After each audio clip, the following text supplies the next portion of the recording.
Okay. We're going to call the meeting to order. Call the meeting of the Conference Committee on Senate File 958 to order. This meeting will be held in accordance with House Rule 10.01. Just an overview of what we hope to accomplish today. But many thanks to staff for the walkthrough yesterday and those who testified and submitted testimony. Today, we're going to start to build the Conference Committee report, even though it will be in small steps in adopting same and similar language. Aside from that, I thought it'd be good to review the provisions that we are close with and then provide the Senate with an opportunity to hear about a couple of the House-only provisions, and please ask questions if you have them. Any questions from or comments from Senator Westrom before we get started? Okay. I understand he's delayed a little bit, but he'll be joining us shortly then. Okay. The list of the same and similar different provisions was posted, and that's what we're going to be working from along with the side-by-sides. Mr. Sullivan, could you walk us through the provisions, and then we'll entertain motions after each. Good morning, Mr. Chair and members. There are two items in the same or similar category. The first has to do with the Good Food Access Program, and the language is on pages R23 and R24 of the side-by-side. Starts at the bottom of R23, it's Senate Section 2 and House Section 6. The bold section header language reads qualifications for receipt of financing and other financial or technical assistance. So this was a provision that was recommended by the governor, picked up by both the House and the Senate. It eliminates a requirement for a Good Food Access Program recipients to apply for and accept WIC benefits. The House language also fixes a cross-reference later in the section.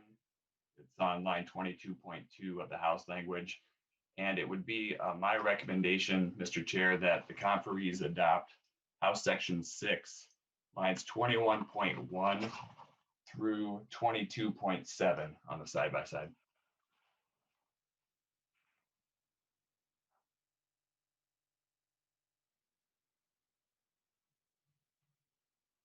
Okay. Okay, do we need a motion on that, or what do we need to do there, Nancy? Representative Sundin, if you just want to move the House language. Okay. Oh, okay. I'll move the House language. Any discussion on this? Okay, all those in favor of approval of the House language as stated, all in favor say aye. Aye. Opposed, say nay, please. Okay, that motion prevails. Our first provision is adopted. Next up, we have the bio-incentive program, the biomass sourcing plan exemptions. Is there any comments on that from staff? Mr. Chair and members, this is Colby. Just to note that these provisions are identical between the House and Senate, so the conferees could adopt either or one from each. Okay, is Senator Westrom available yet? Mr. Chair. Oh. Good morning, Senator Murphy. Good morning, Chair Sundin. It is good to see you. I am just asking where that provision is in the side-by-sides, please. That'd be R35, R37. Thank you. Give you a minute to digest this.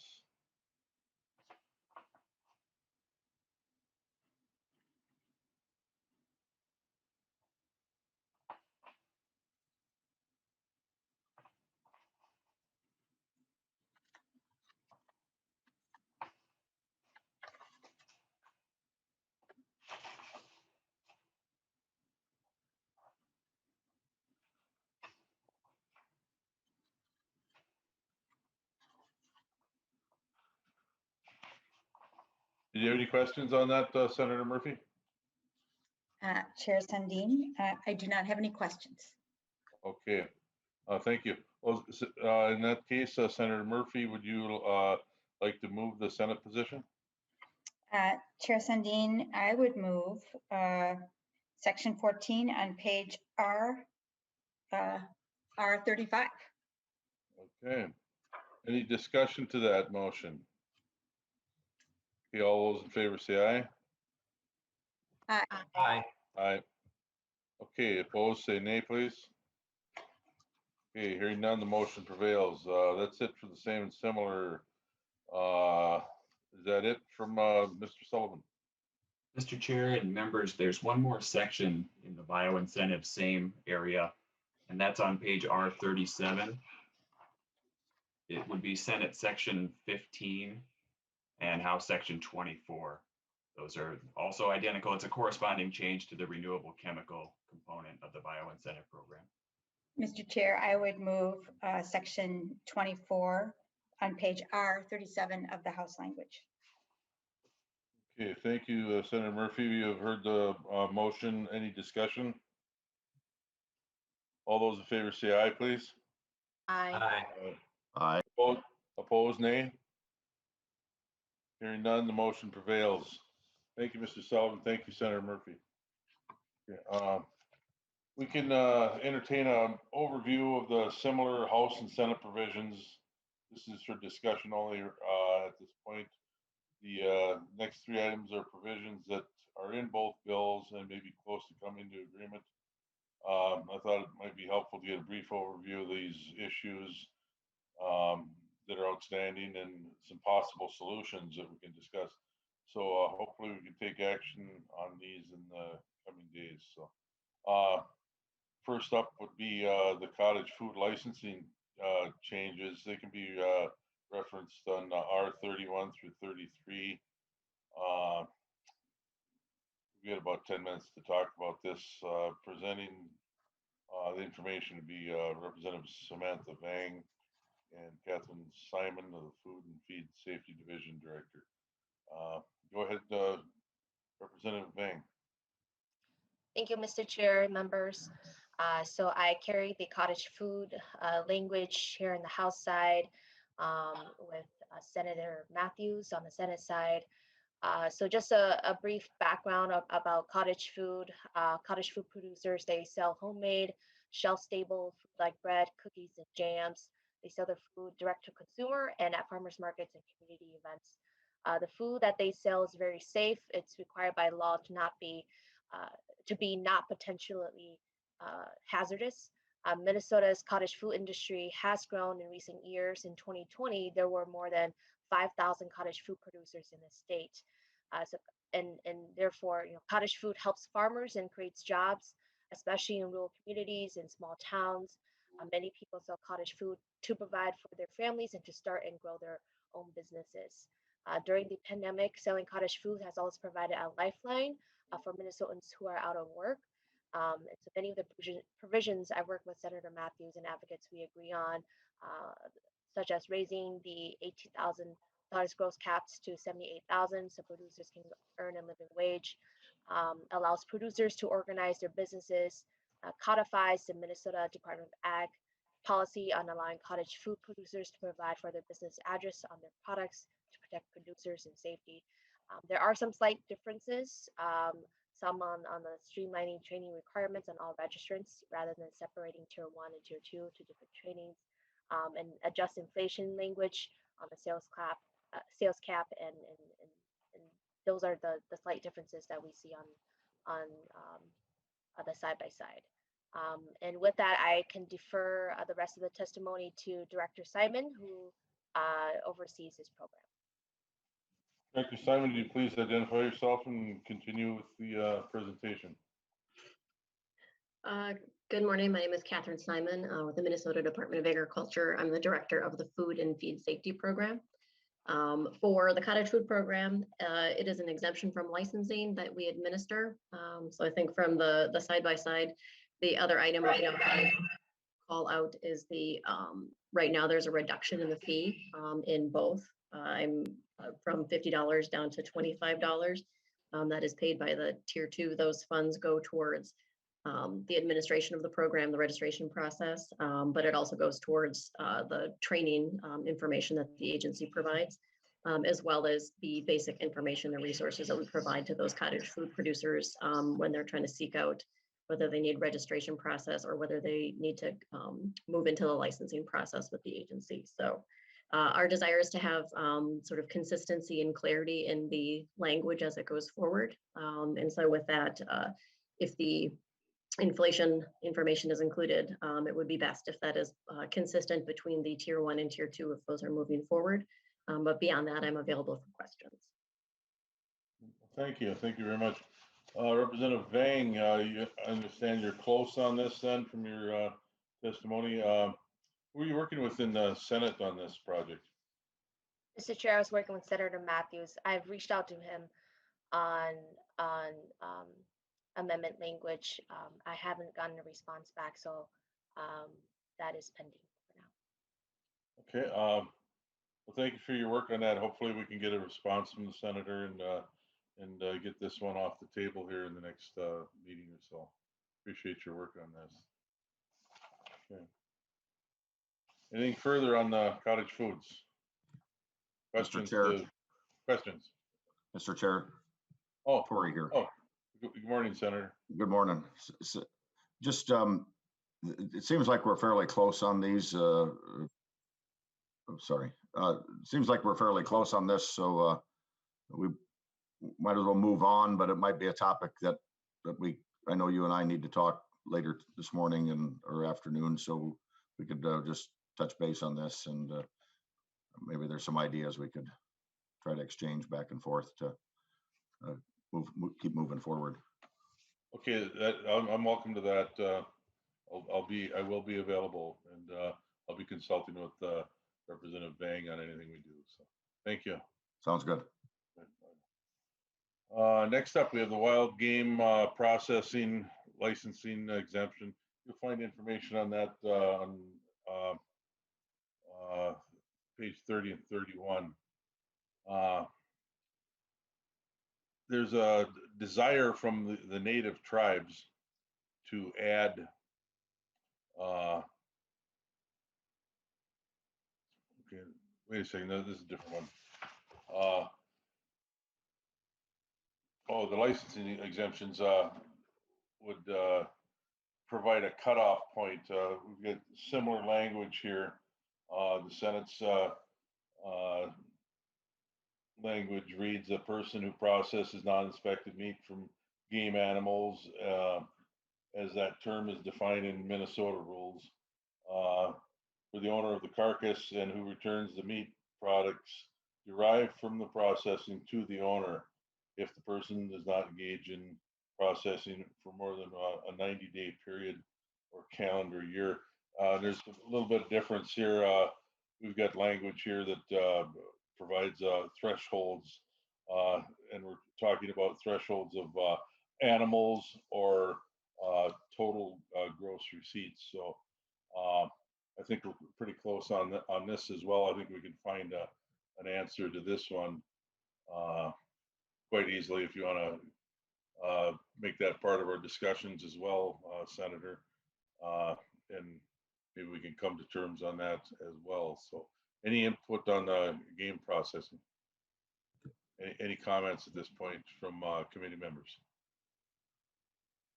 Mr. Chair, I would concur with you that I think we're extremely close on this as well. And one of the issues is sometimes putting a dollar amount in rather than days is eventually inflation changes that number so much 10, 20 years down the road. So maybe we could just talk about the days, if perhaps a few days less would be more amenable, but let's talk about that as well, because I think we're both in the same ballpark. So yeah, okay, yeah, my concerns on that would be, we have numbers of animals that could be processed, that's where the days doesn't really fit. If somebody's got an operation that's only open for 60 days, but he's processing thousands of animals, then he should be regulated rather than just turned loose. And that's pretty much the intent of this language anyway, is just to let the small processors conduct business as they normally would without any registration or certifications, excuse me. So yeah, I think we can talk about this. Hopefully next meeting or the next two meetings, we can have a resolution to this. Sounds good to me. Okay. Thank you. Any input from the committee on this? I don't hear any now. Mr. Chair, Mr. Yes. Chair, Representative Nelson has his hand up and Dr. Neeser is also available. Oh, okay. Representative Nelson, please.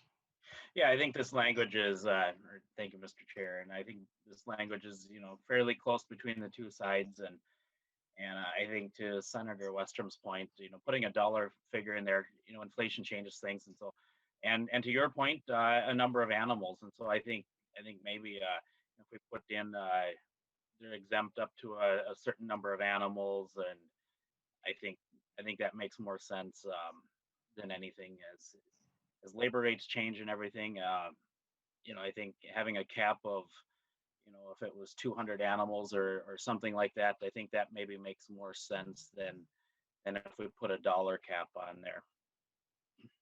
Then we don't have to come back to the legislature every few years and adjust the dollar amount. Okay, thank you. Any further comments? Nicole Neeser from the Meat and Dairy Inspection Division, any comments on this? Yeah, thank you, Chair Sundin. Nicole Neeser, Director of the Dairy and Meat Inspection Division.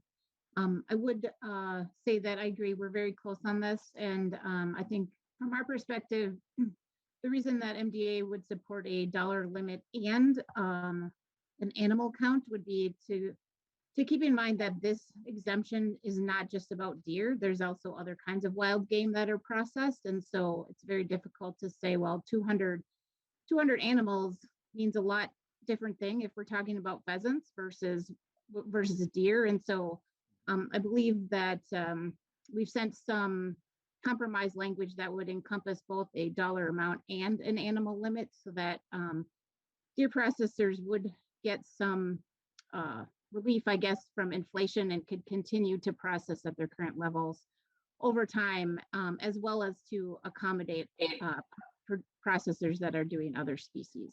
So, and I'm open for questions if there are any.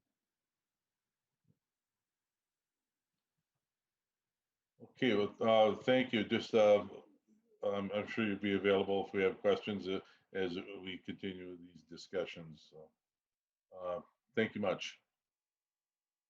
Any other comments on the game processing? Okay, thank you. We'll move on to the hand sanitizer issue. You'll find that reference on page 27 of your handouts here. Okay, we have Assistant Commissioner Whitney Place with comments on the hand sanitizer issue. Yes, thank you, Mr. Chair. For the record, my name is Whitney Place. I'm Assistant Commissioner at FDA. We exempted a license category for application of disinfectants and sanitizers when COVID-19 arose. We did not exempt any of our current licensees, only future licensees that would come from applying products as related to COVID.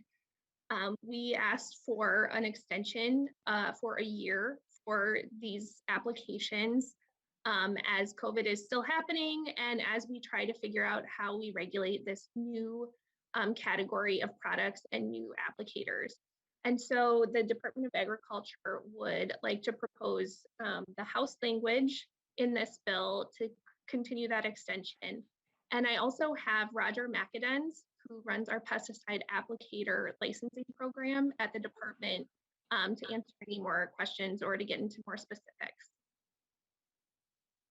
Okay, any questions on this issue from the committee?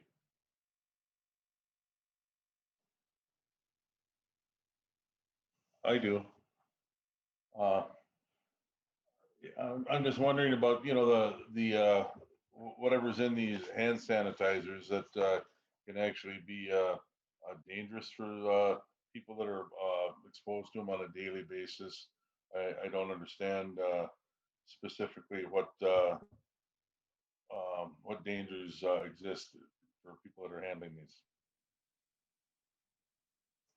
Roger, would you want to explain why we have our licensure program for some of these products? Sure. Thank you, Representative Sundin. I'm Roger McAdance. I'm Assistant Director of the Pesticide and Fertilizer Management Division, oversee the regulatory and the licensing area. One quick clarification, this does not have to do with hand sanitizers. Hand sanitizers are regulated by the FDA. This has to do with sanitizers and disinfectants for cleaning of hard surfaces or disinfecting of hard surfaces. Currently, the commercial use of those, meaning the for-hire application of those, would have to be licensed in the state of Minnesota by the current regulation. Last year, we came forward and requested an exemption for those companies doing that type of work for COVID-19 response to be exempted. That was put in the legislative statutes at that point to give a year. We're asking for it to be extended another year. And the reason for that is currently our antimicrobial category that deals with the folks that do the commercial application of sanitizers and disinfectants is a category that's focused on mold, HVAC systems, cooling tower systems, which we believe is a very important category. We don't believe that we should eliminate that category, but we're still trying to evaluate is the need to have the folks that are doing the hard surface application for hire due to COVID a need to have a category. And at this point in time, they would have to fall under the antimicrobial category. That exam, that training is very focused on mold, mildew, HVAC systems, doesn't really apply to the type of applications that's happening due to COVID. We believe an exemption is warranted because for the most part, they use general use products, same things the homeowner use, but they are doing that commercial application. And we would like to have that year so that we can evaluate with the folks from the university, Department of Health, industry groups to see if this is an industry that's going to continue. It's obviously continuing through the pandemic, but we don't know if it's going to be something that we really even need a license for down the road. And if we do need a license, we need a different category because the true antimicrobial category, as I said, is focused on those HVAC mold treatment, which the legislature requested us to review back in 2007. We did that and created that category. So I hope that clarifies things a little bit, Chair Sundin. It doesn't necessarily answer your question, but it clarifies what this bill is about. Sure, thank you. That's helpful. You know, I draw on my experience in the workforce where I handled a lot of toxic, caustic, dangerous chemicals and substances, and you know, I worry about the worker handling these, and that's my primary concern. You know, so I see Senator Murphy's got her hand up first. Thank you, Chair Sundin and members. I was the author of the legislation to extend the sunset, and we had a debate about whether or not we extend the sunset or if we eliminate the regulatory framework more generally, which is what the committee decided to do in this bill. I will say that the Department of Ag has been steadfast in their opposition to this change in the regulatory framework. And while we had a debate about it in the committee, we didn't really get a lot of public testimony. In fact, I don't think there was any public testimony. And so this is a change as Ms. Place is describing, but not one that has been really vetted with the public. So I just want to make sure as the author of the language to extend the sunset, that I am sharing with you what we discussed in the committee. It was a good tussle between Chair Westrom and myself, and one that this committee is going to have to wrestle with. Thank you. Okay, thank you. Chair Westrom, please. Mr. Chair, and to the comments from Roger, just maybe to drill down a little bit closer on that, because this is, you know, product sold on the off the shelf that people use daily, or cleaning, common cleaning agents. And so prior to 2007, there was no licensing requirement. So this is relatively new. There's been very few complaints, none that I recall in the last year since we exempted this for COVID already. But Roger, could you just talk a little bit more? It seems to me that, and you mentioned at the category about HVACs, and you're talking kind of commercial systems as opposed to somebody coming in and selling, using these products to clean down offices or restaurants for COVID or other types of sanitary.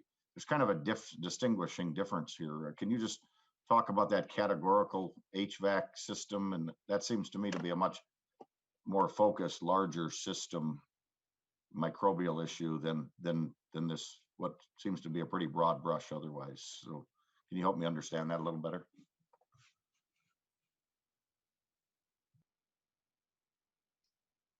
Mr. Chair and Chair Westrom, yeah, I can explain a little bit, and that's where the department's, some of the department's concern is, in that the antimicrobial category as it currently sits is was focused on and is still focused on those folks that are treating HVAC systems, maybe in residential areas, maybe in commercial buildings, or treatment of mold due to remediation from moisture, flooding, what have you. Again, could be a commercial setting, could be a residential setting. But because those products are also distinguished as sanitizers and disinfectants, if the statute gets to the point where all applications of sanitizers and disinfectants for hire don't need a license, then that would exempt all those other traditional antimicrobial categories, which we believe still are in a need of training, are in a need of a licensure system, because as those companies go into those either residential or commercial areas, by having that license, they have to have insurance, they have to have training. So we think that is very important that we continue to do that.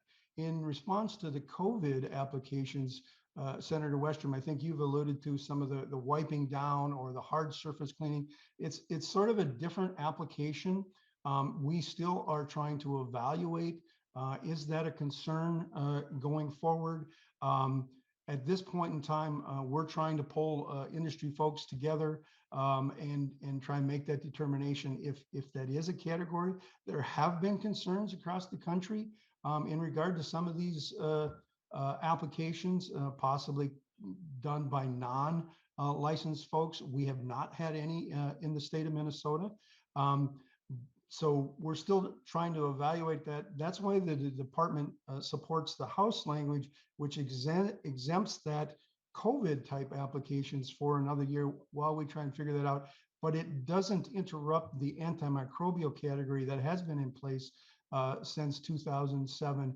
And I think, you know, in talking to some of the structural applicators that are out there, they are also concerned about getting companies inside of these businesses that aren't licensed. Will they start applying some of the other products and things like that? So I think there are some concerns from other industries to just wholeheartedly exempt the use of sanitizers and disinfectants, because that means more than just, you know, the stuff that you and I would buy on the shelf to treat our own hard surfaces. Okay. Thank you. Anything further, Senator Westrom? Mr. Chair and Roger, I'll go back, but I mean, we're going off of the facts you gave us a year ago when we extended this exemption. So as I recall, your facts indicated it was stuff that was common store or shelf purchases. Maybe you had put a caveat in place that it was other stuff that you just alluded to, but that's the first time I recall you guys indicating that it was not the off the store shelf purchase. But I'll go back to your notes from a year ago, because that's what you brought to the legislature when we exempted it. But I am wondering if the category, the bigger category, it sounds like your training focuses on the HVAC and the mold, and not the surface cleaning and the COVID. So it does seem overly broad. And before 07, what did we do for the people that did mold treatment prior to 07? The state, can you elaborate on that? Mr. Chair and Chair Westrom, prior to 07, there was not a category for the antimicrobial. Complaints Okay. came forward to us, came forward to you. That's why the legislature wanted us to expand, evaluate should there be a category for those types of systems. We did that.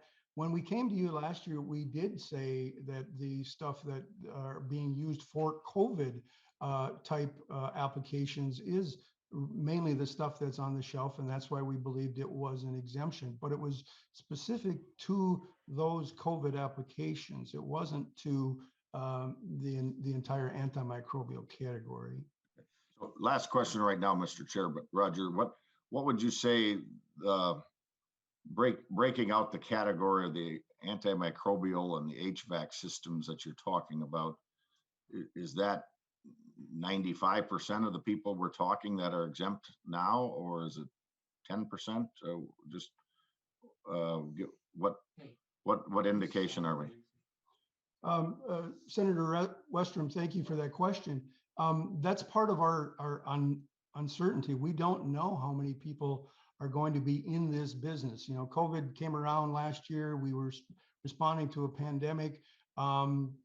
It's really hard to say how many types of businesses are going to get into this type of work as we go back to business as usual, whatever that means. We don't know how big that category is, or if this is going to be a type of commercial application that's going to continue down the road. That's part of the reason for interested in another year exemption as we try and figure this out for the COVID applications. Senator Westrom? So Roger, prior to a year ago, do you have how many were you talking? How many were licensed prior to COVID? Do you recall offhand a few hundred, a few thousand? I guess that would just be insightful. Yeah, Mr. Mr. Chair, Senator Westrom, the antimicrobial category actually has about a dozen companies that are licensed with about 30 to 35 applicators from one year to next. That's the focus on the HVACs and all those other. We didn't have anybody licensed to do the types of applications for COVID because I don't think it was occurring out there prior to this. And right now, the exemption was in place through April 1st. Nobody has come forward to get licensed in that category. And that's what we're trying to figure out is how many companies are there out there that are doing this type of application. So, Ms. Roger, it was about 30, 35 generally licensed before COVID, if I heard you right. Is that right? Mr. Meganez? Mr. Chair, Senator Westrom, you are correct. Okay, thank you. No further questions at this time, Mr. Chair, but I know, I guess I'll just make some comments. And Senator Murphy's right. We kind of tussled back and forth. One of the bills that we did here was a permanent extension or permanent exemption for the COVID response, which a few people have offered that bill as well. I think Senator Murphy's originally had that language in there as well. From what Roger's saying, it does sound like that's for sure a different type of application and maybe a scenario where we look at harder there as well. But let's continue to discuss this. If I may ask, Senator, is there any additional information you and possibly Senator Murphy could gather and come forward with a proposal that would be acceptable? Yeah, sure. And I guess to my questioning, and maybe Roger, if there's a way to give us some information that what would if you broke out the antimicrobial mold application. I want to go back and look at the notes that what the department had given us a year ago, but you know, it does sound like maybe that bigger commercial application of an HVAC system in either a, you know, a high-rise apartment building or a commercial application might be, you know, a category that Roger's talking about that maybe is a different, much bigger scope or bigger impact than the smaller cleaning that we're largely talking about otherwise. So anything on that, Roger, you could get us, I think would be helpful. That's terrific. I know as a chair of this committee, it's not my duty to assign homework, but if Senator Westrom and Senator Murphy and the professionals involved can bring something forward in the next couple of days, that'd be terrific. So thank you for your work. I'm happy to pitch in. Thank you. Okay. Is that it for now with the hand sanitizer, as it's labeled, hand sanitizer? Any other comments on this? Okay. All right. Thank you. Thank you much. We've got some overviews of the House only provisions. This is for discussion purposes only. We heard testimony on some of these issues yesterday. It's not my intention to rehear each issue, but instead provide some overview technical information, if you please, to lay a foundation and provide opportunity for the Senate to ask questions if they choose. So we have Commissioner Peterson, Deputy Commissioner Vobble will be able to jump in. So the first up would be the Cooperative Reauthorization. If you can refer to page 22 and 23, we can talk about this for a few minutes. Representative Vang and company can talk about this. So Representative Vang, you want to lead off the discussion on this Cooperative Reauthorization? Thank you, Mr. Chair. Page 22 and 23. That's correct. Yep. Mr. Chair, members, I carried the House language for the cooperative bill reauthorization. I think this is something that both sides can come to an agreement and find support in. There is no Senate language, and so I'll just introduce the House language. What this bill does is it reauthorizes MDA to make grants to help producers develop cooperatives to process and market Minnesota-grown agricultural products. This language mirrors a program that used to be in statute at MDA. It's timely, and it's important that we bring this program back for two reasons. First, because Minnesota farmers are growing new and often high-value crops for which the market and supply chain is still emerging. Producer-led cooperatives can help these producers develop the processing and marketing infrastructure needed to grow the market for these crops. I also work with producers who are growing hemp, for example. A key challenge for them is to find processing. If these farmers had support to form cooperatives, they could come together and build some of that processing capacity for themselves. This value-added work can also help producers earn more money for their products. The second reason is cooperative development is timely because many producers are becoming frustrated consolidating in our food system and want to build alternative models. So this is particularly true in the wake of COVID-19. Cooperatives are an important tool that producers can use to build alternative markets for the farm products. The lack of local meat processing, for example, has been raised in this committee. I know there are local producers who are thinking about ways they could start cooperatively owned slaughter facilities. And finally, you'll notice this bill does not have a dollar amount attached to it. Um, and that's because the agri program already supports important work. And it's not my intention to take away from that. Instead, this leaves the funding up to the commissioner in case money becomes available. And my hope is that if federal money becomes available for economic recovery, we could direct some of it through this program. And so once again, this cooperative development is a tool we can use to help Minnesota producers innovate and build new models that better serve our farm business and communities. And with that, I can defer the rest of the testimony to Commissioner Peterson, who can talk in support of this policy, as well as Mr. Hughinen from the Ag and Marketing Development Division Director.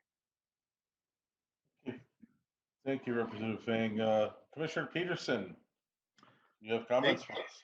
Thank you, Mr. Chairman. Again, Tom Peterson, Commissioner of Agriculture, Minnesota Department of Agriculture. And I want to thank Vice Chair Vang for bringing this piece forward. It wasn't in our bill language, but it's something that I have worked on for many years. As Vice Chair Vang said, this was a piece that the department used to have, and I hate to use one of my things that I don't like to use, but this would be a nice tool in the toolbox for the department to have.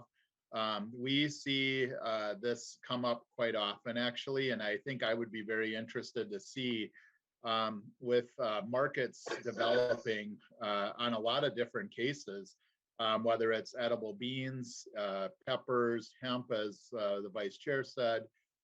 We just had a Kernza co-op. There's quite a broad spectrum of co-ops, especially looking at identity preserve, might be shipping to other countries. There's a lot of good stuff here, and this would be helpful. But I also have Paul Hughinen, as we said, and I'll turn it over to Paul maybe for some comments. Paul?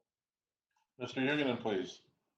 Sure. Good morning, Mr. Chair, members. My name is Paul Hughinen. I'm the Director of the Ag Marketing and Development Division.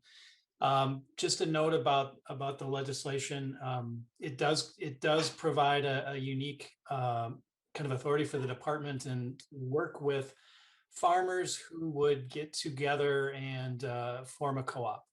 And it would allow the department to help them with some of the things that are really difficult for farmers to find capital for. And that's feasibility studies, marketing plans, those kinds of efforts that take place before they can invest in buying a facility.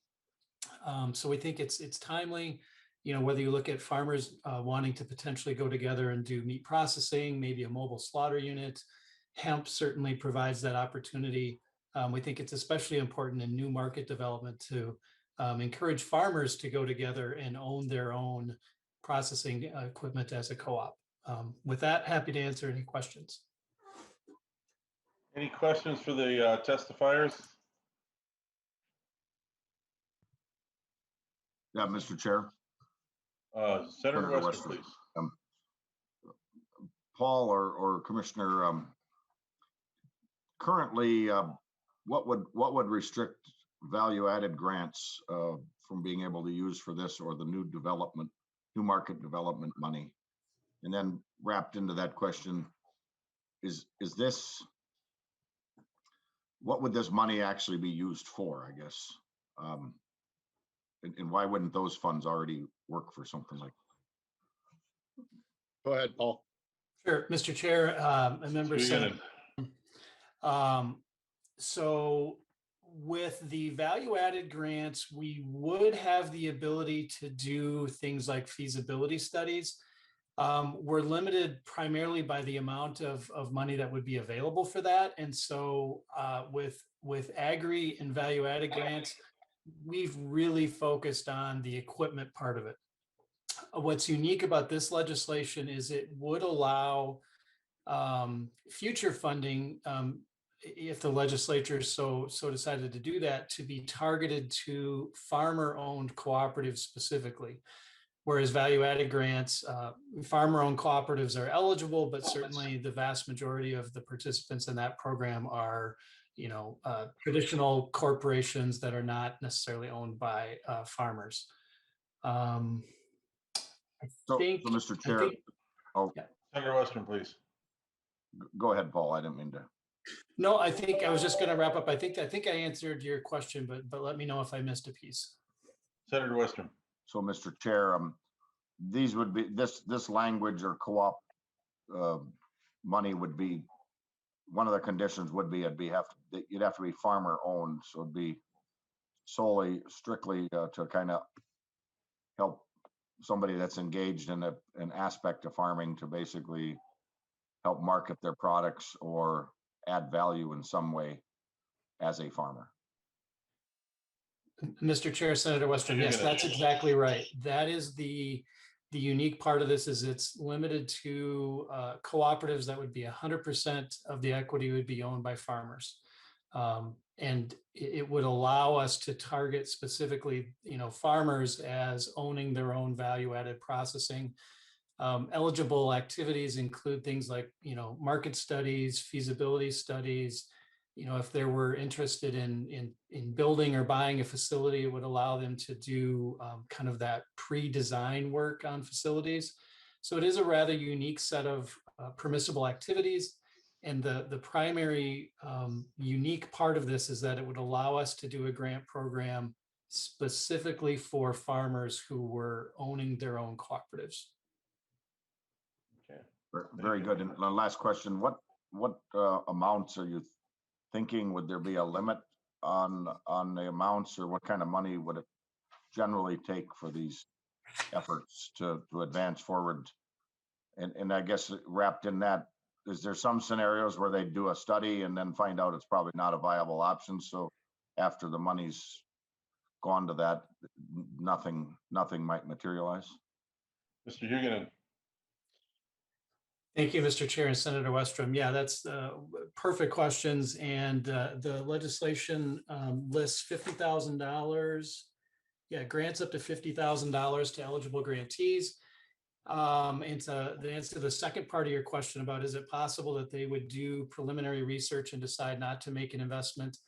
Definitely. And while that certainly isn't the goal, is to, invest money in research and come up with a no-go, we would much rather have farmers do due diligence and do their homework and then come up with a decision to say, you know what, this either isn't the right idea or it's not the right time.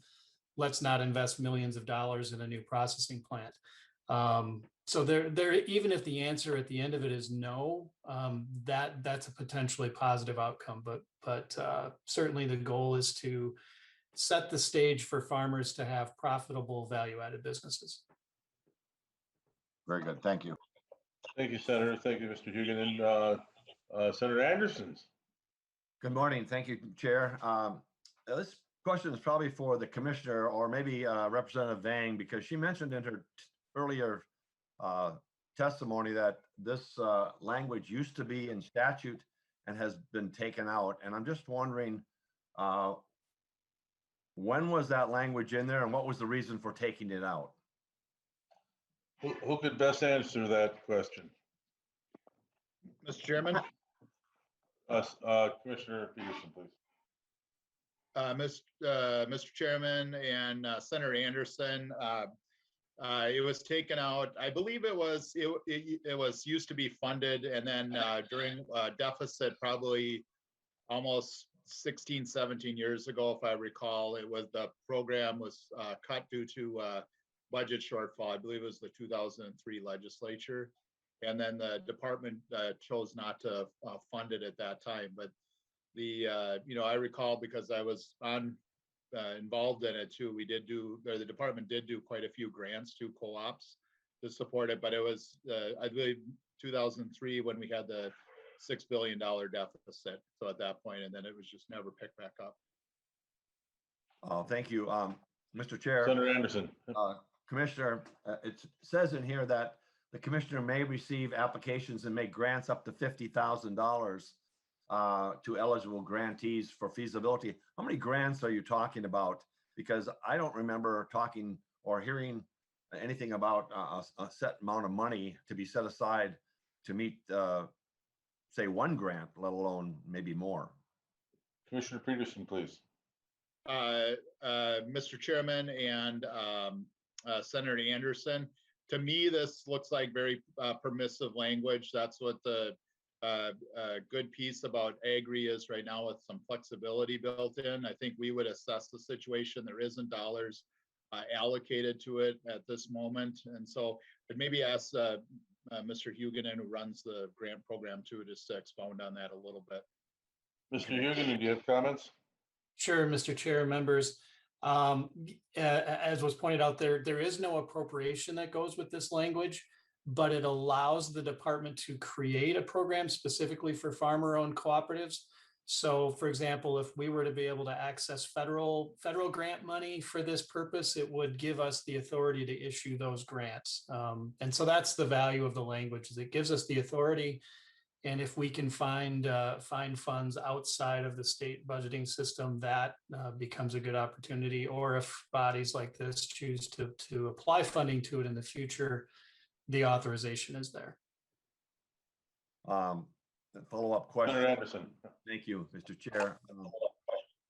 Maybe Ms. Vang's got an idea regarding this here, as far as how many groups or aspiring farmers have come to her or come to you, Mr. Huguenin or Commissioner, asking for an opportunity to be involved with some expansion of or looking into the opportunity to become a cooperative. Is that a question to Representative Vang? Either of the three. Okay, Senator Anderson shotgunning here, so we'll start off with Representative Vang, if we Kill can. 3 birds with 1 stone, Mr. Chair. Thank you, Mr. Chair, and thank you, Senator Anderson, for your question. I've been approached by Minnesota Farmers Union regarding this policy bill, and as well as I have a couple hemp cooperatives that are also emerging who are interested in this proposal too as well. Okay, thank you. I understand Commissioner Peterson had a response. Mr. Chairman and Senator, great question. And, anecdotally, I named some of them earlier. I'm very excited about this because I think Vice Chair Vang brought up in her testimony, COVID really brought in a lot of different things, people thinking about unique marketing skills and everything. And so we have seen hemp, especially because we haven't had big players come in. Keep in mind, Minnesota has always been a leading co-op state. We're home to the biggest co-ops, across the country. And so I think continuing to support that, but hemp especially, where we don't have, but also a lot of these specialty crops that are just coming on, whether it's elderberries or kernza, very good. But I also mentioned like specialty beans, going to other places, a lot of different varieties of types of agriculture. We have interest in co-ops and co-ops forming, and we work with different co-op associations that help develop them. And I think it would give Minnesota an advantage in starting some of those co-ops. So I think we also have other commodity co-ops such as meat, meat processing and meat sales, things like that. So I think it's hard to say how much interest there would be, but I can tell you as commissioner, we have conversations quite regularly with our parties about this. Mr. Chair. Thank you, Senator Anderson, please. Thank you. Commissioner, do you know, or maybe Mr. Huguenin, do you know if this language is being used in other states, and are there other states that are ahead of us in this type of a program? Commissioner Peterson, please.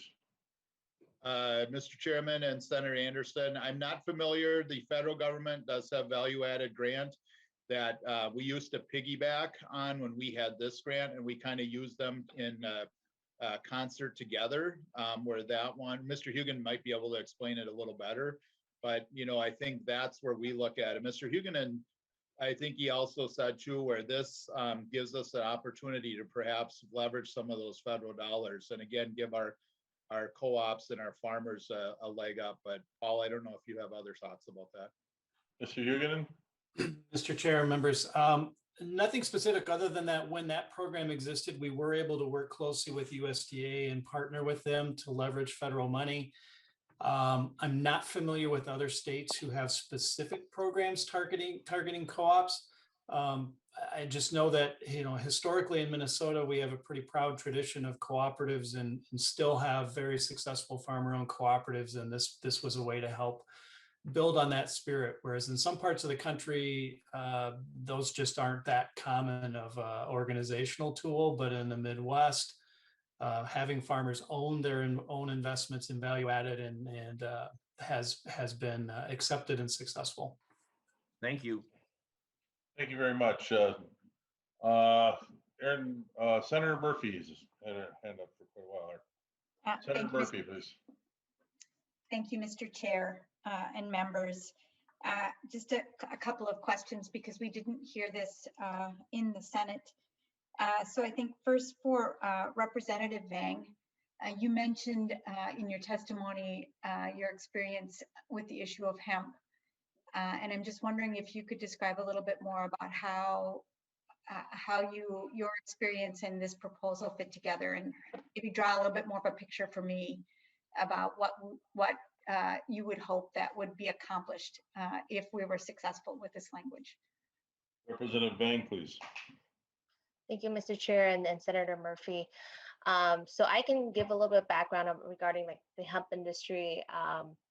In 2018, Minnesota legalized growing hemp.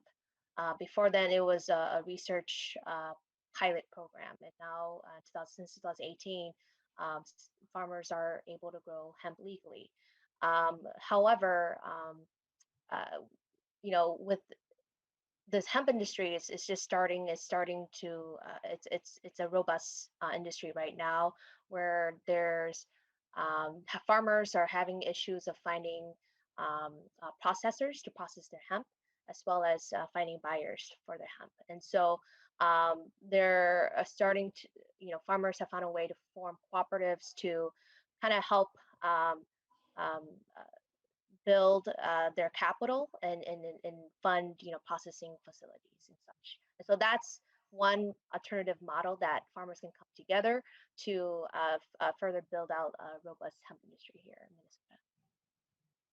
Senator Murphy, anything further? Yes, thank you, Mr. Chair, and thank you, Representative Vang, for that. And over my years, of course, I've heard a lot of examples about, farmers and their ability or lack thereof sometimes to get what they grow to market. I have a question for the commissioner and then one for Mr. Huguenin. Commissioner Peterson, you mentioned a Kernza cooperative, and I'm just wondering if you could share a little bit more about that experience or what you know about that, please. Commissioner Peterson. Thank you, Mr. Chair and Senator Murphy. Maybe Mr. Huguenin, I know he's worked with them too, but it was a group of farmers that are putting together a small group of farmers, and they really were looking for assistance in helping develop the co-op and help get some of the different things done business-wise, but also structure and different pieces going forward with their co-op. And it was exciting to see, and that we can help support that or develop it. But I think maybe Paul might know a little bit more about it. I'm not sure. So, Mr. Huguenin, please. That particular one, I don't think I know more than the commissioner does on that. Just that, as farmers come together with ideas and they want to pursue opportunities for a farmer-owned co-op, one of the things the bill does is it allows them it allows us to make grants to help them with the organizational part of it, because that can be a little bit tricky. That can be, there's legal hoops that you need to jump through as you organize any business, whether it's a farmer-owned co-op or a LLC or you name it. This would allow farmers to access resources to help them get organized in a way that makes sense for them moving forward.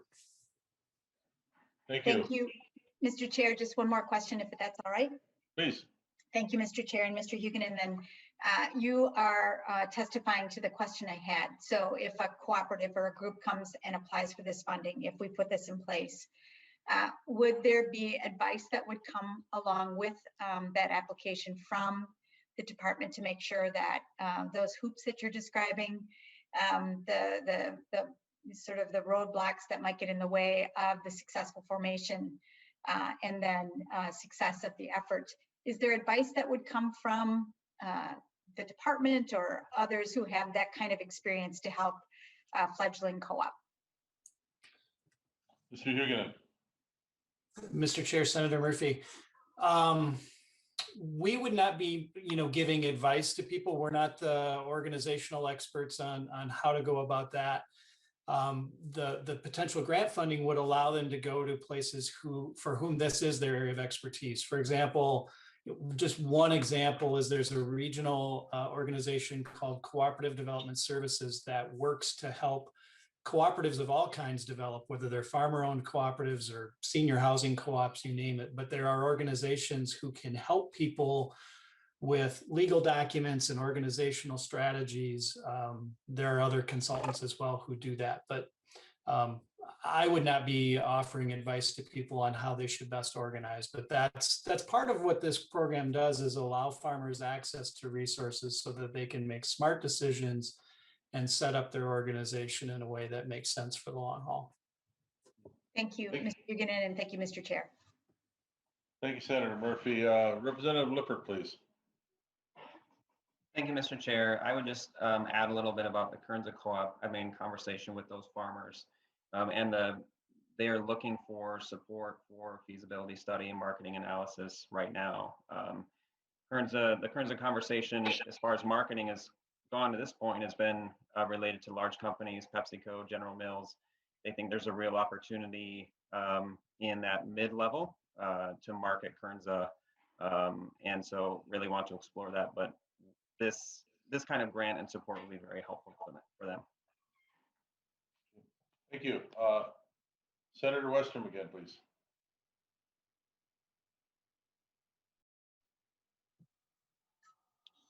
So, Mr. Chair, just a couple of questions. Paul, I guess maybe, or Commissioner. So my understanding on the value added grant money or the new market development, you probably could do this with. You can just incorporate that in your answer, but talk a little bit more about the federal fund, like the likeliness that maybe there would be this flexibility, and how would it connect to COVID somehow? Do you think we can make that connection? And if so, I'm kind of trying to figure out how we could, but you can just expand on that, or the likelihood of federal funds being able to potentially be tapped or accessed on this would be helpful. And then one more follow-up. Commissioner Peterson or Mr. Huguenin? I'll start, and then Paul can add in. I think there's a lot of different ways. I think by having this language to it, it helps us really work to assess the situation as we, work on developing co-ops, because we can also work with what the programs that, currently may exist within the federal government, again, to kind of enhance or really assess that, so that we can really help some of these co-ops get started. But then also having the language, we look for opportunities, whether it's through CARES or ARP or federal dollars that may come available. We can be unique and say, oh, we have this language. This is what we'd like to do with it. And this is unique to Minnesota. And so that's where we, as the grants, our department and the Paul's grant team, they look constantly for options to bring dollars into the state. And that is one good thing too, I'd say, about, because we have Agri, we can be aggressive when we can look at a lot of these different things or opportunities that bring those federal dollars in. So, and we would work with USDA, and this is housed in the rural development section of the USDA. And I think there's a lot of good things that we could do with it. There's no specific dollars that I know of at this time. However, there may be opportunities, that we can, continue to look through, whether it's through ARP as that goes forward, or different pieces, or other dollars that may be coming available. Paul, I don't know, may have some stuff to add. Mr. Huguenin? No, actually, Commissioner, I think you touched on everything there. So thank you. Thank you. Any further discussion on that? Senator Westrom. Mr. Chair, Paul, would it be specifically to cooperatives, or could farmers join together in an LLC or an LLP? Would it have to be just cooperatives, do you think? And to that end, I think one of the unique aspects of cooperatives is sometimes they have a delivery requirement or a growing requirement that if you're a member, you also have to grow, X number of acres or X number of bushels or X number of, you name the product. But would it be only cooperatives, or would that not matter on what structure they set up? Mr. Huguenin.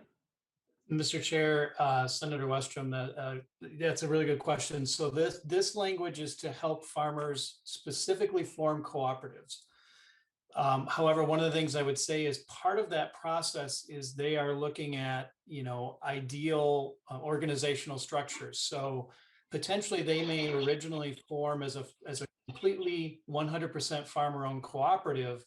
At some point, they may make the decision, hey, we would be better off as an LLC, or to bring in additional outside investment from non-producers. But the intent of this is to help farmers form organizations where they control all of the equity. But if they do the homework right on the front end, and that's what this is designed to do, sometimes there may be a different ownership structure that makes more sense. And certainly if they decide to pursue that, they can. But this funding is designed for those folks on the front end to form farmer-owned cooperatives. So it is limited to that. Okay, and Mr. Chair, one follow-up question. Senator Westrom, please. Paul, and I guess Commissioner, maybe this was not an initiative or an effort put forward by your department, and our look here, there wasn't a Senate companion either. But is that correct? Commissioner Peterson. Mr. Chairman and Mr. Chairman, correct. Okay. That is, yep. Okay.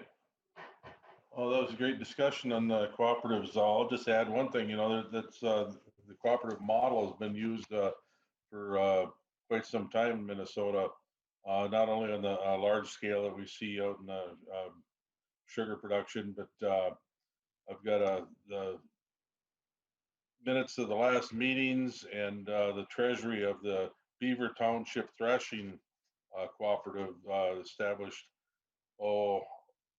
about 100 years ago. And that allowed a lot of these small emerging immigrant farmers up in Beaver Township in Coochie County to succeed in agriculture. So I've always been a fan of cooperatives, big or small. So thanks for your discussion on this, and hopefully we can work something out here. Next up, we're going to talk about the farmer lender mediation extension. You can refer to pages 49 through 52. Mr. Chair. Mr. Chair, this is Nancy. Nancy Connolly, please. Representative Hansen is available now, so if you can do the treated seed. Okay, we're going to skip to the treated seed labeling disposal. We have Representative Chair Hansen available to chime in. Please refer to page 28 and 29 of your booklet. Representative Hansen, please. Thank you, Mr. Chair. And, I thought I would actually come over and make sure I got Senator Westrom to come back to the Environment Committee, but I'm not sure if we both have to be in multiple places at the same time. So Senator Westrom, if you figured out how to do that easier, let me know. The treated seed provisions, members, we've been dealing with pollinator issues for many years, and the issue of treated seed with neonicotinoids, we've had testimony, over the years that almost all of the corn that is planted in Minnesota and throughout the country is treated with seed. And the world of seed has changed a lot from when we were young. Chair Sundin and Chair Westrom. You know, back then you had my dad, a couple neighbors would buy seed. He'd buy seed from everybody who was selling different types of seed to make sure he kept everybody happy because they were all neighbors and lived in the area and went to school and went to church with each other. But there's been a lot of consolidation and changes in seed treatment. And with those changes, there is a gap in the regulatory umbrella of how we dispose of treated seed. So what's in the provisions that are in the bill, one is a educational component to make sure that farmers who are planting treated seed know the impacts on the environment and to pollinators. So it is not a regulatory label, it is a notification, similar, I would say, to the label that was put on cigarette packages, saying this product, if you remember back on the cigarette packages, the warning label from the Surgeon General that said this may be hazardous to your health. And that educational effort was done to provide information in case people were not aware of the impacts that that product may have. Treated seed is not a pesticide. The pesticide application, the regulatory nexus for the Department of Agriculture occurs when the pesticide is applied to the seed. The planting of the seed is not a pesticide application. The seed treatment or the seed sale, when that goes out, the Department of Ag also has regulatory authority over that sale of seed. But what happens with leftover seed? So there may be leftover seed at the farmer level, there may be leftover seed at the dealer level, and there may be leftover seed at the manufacturer level. Now, there's been a great deal of concentration in seed producers, but we did have testimony in the House from a seed producer about the difficulty of properly disposing unused treated seed. Back when we were young, Chair Sundin, you had bin run seed. You had farmers hold their seed year after year and they would plant it. That's not the case. Actually, that's prohibited now. So you have seed that is designed, genetically designed to match some of the chemistry that may be applied for it. The germination rate in the second year is less. So seed, there is unused seed. What is done with that unused seed? The testimony that we had in committee was that that would come back and that we had a Minnesota seed producer who was shipping it to Meade, Nebraska. And in Nebraska, our colleagues found that there was unused treated seed coming from all over the Midwest.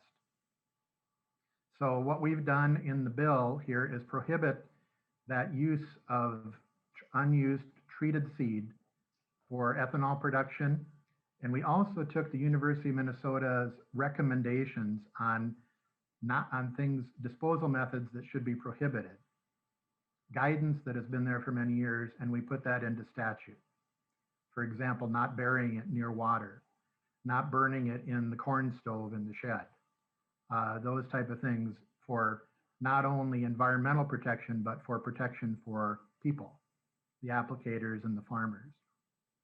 I know there's been testimony about how does this affect actual, the farmer impact. I think it's very difficult for anybody to say this is what is happening, that nothing wrong is happening in Minnesota, just as like it's impossible to say there's nothing good happening in Minnesota. These protections, I believe, are minimal things that we can do as a state. One, providing guidance with a notification on the seed bag. Two, prohibiting disposal methods that may hurt the environment and people.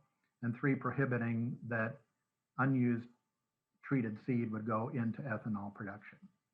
That is the bill. One final thing, I talked to my renter this morning because I was watching him plant my field last week. And within one day, I saw corn planted by horse with a 2-row planter. I saw an old 4-row planter like my dad used to use.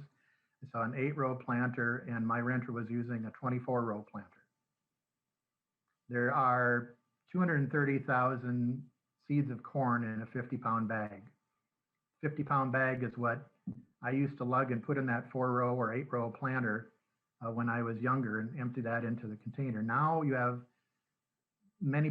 people using a 50-pound bag, but you also have boxes, pro boxes, I think they're called, where large volumes. So you may have a farmer that is going directly to the manufacturer, or they may still be using the dealer for those 50-pound bags or boxes. So there's a diversity of planting planters, and there are a diversity of methods for getting the seed out and into the ground.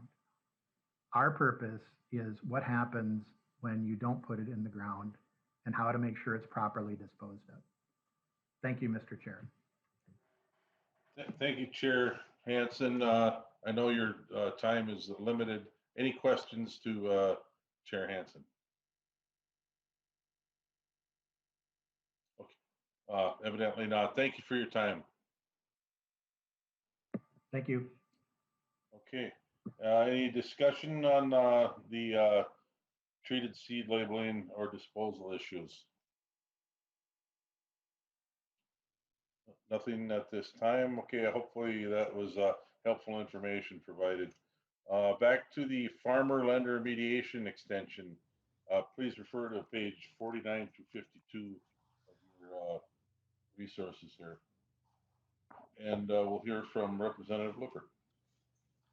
Thank you, Mr. Chair. So as we heard yesterday, there are two key pieces of the farmer lender mediation language. The first is a reauthorization of the program. That's been extremely helpful for farmers so they can find a negotiated solution that can keep them farming. And this is good for farmers, rural communities, and rural economies too. We need more farmers, not fewer. We need to help farmers stay on the land and keep farming. And as we had conversation about extending the mediation timeframe due to COVID-19, Marinelle Priestler, the director of the program, who will say a few words after I'm finished, shared in the Agriculture Committee that the normal 90-day timeframe often isn't enough time, that the timeframe is often rushed. And as I've had conversations with more farm advocates and farmers too, they've talked about how the lending landscape has changed. They're increasingly dealing with national lending institutions that aren't connected to the community, don't have those community relationships. These large national lending institutions can be difficult to navigate in a timely fashion, and that can make it difficult to get things done. The clock is ticking when mediation starts. So this language extends the time frame for mediation from 90 days to 120 days as well. But I'll turn things over to Ms. Priestler to say more about the makeup of the program and what she sees from her perspective. Marinelle Priestler, please. Marinelle Priestler, Director of the Farmer Lender Mediation Program. Chair Sundin and members of the committee.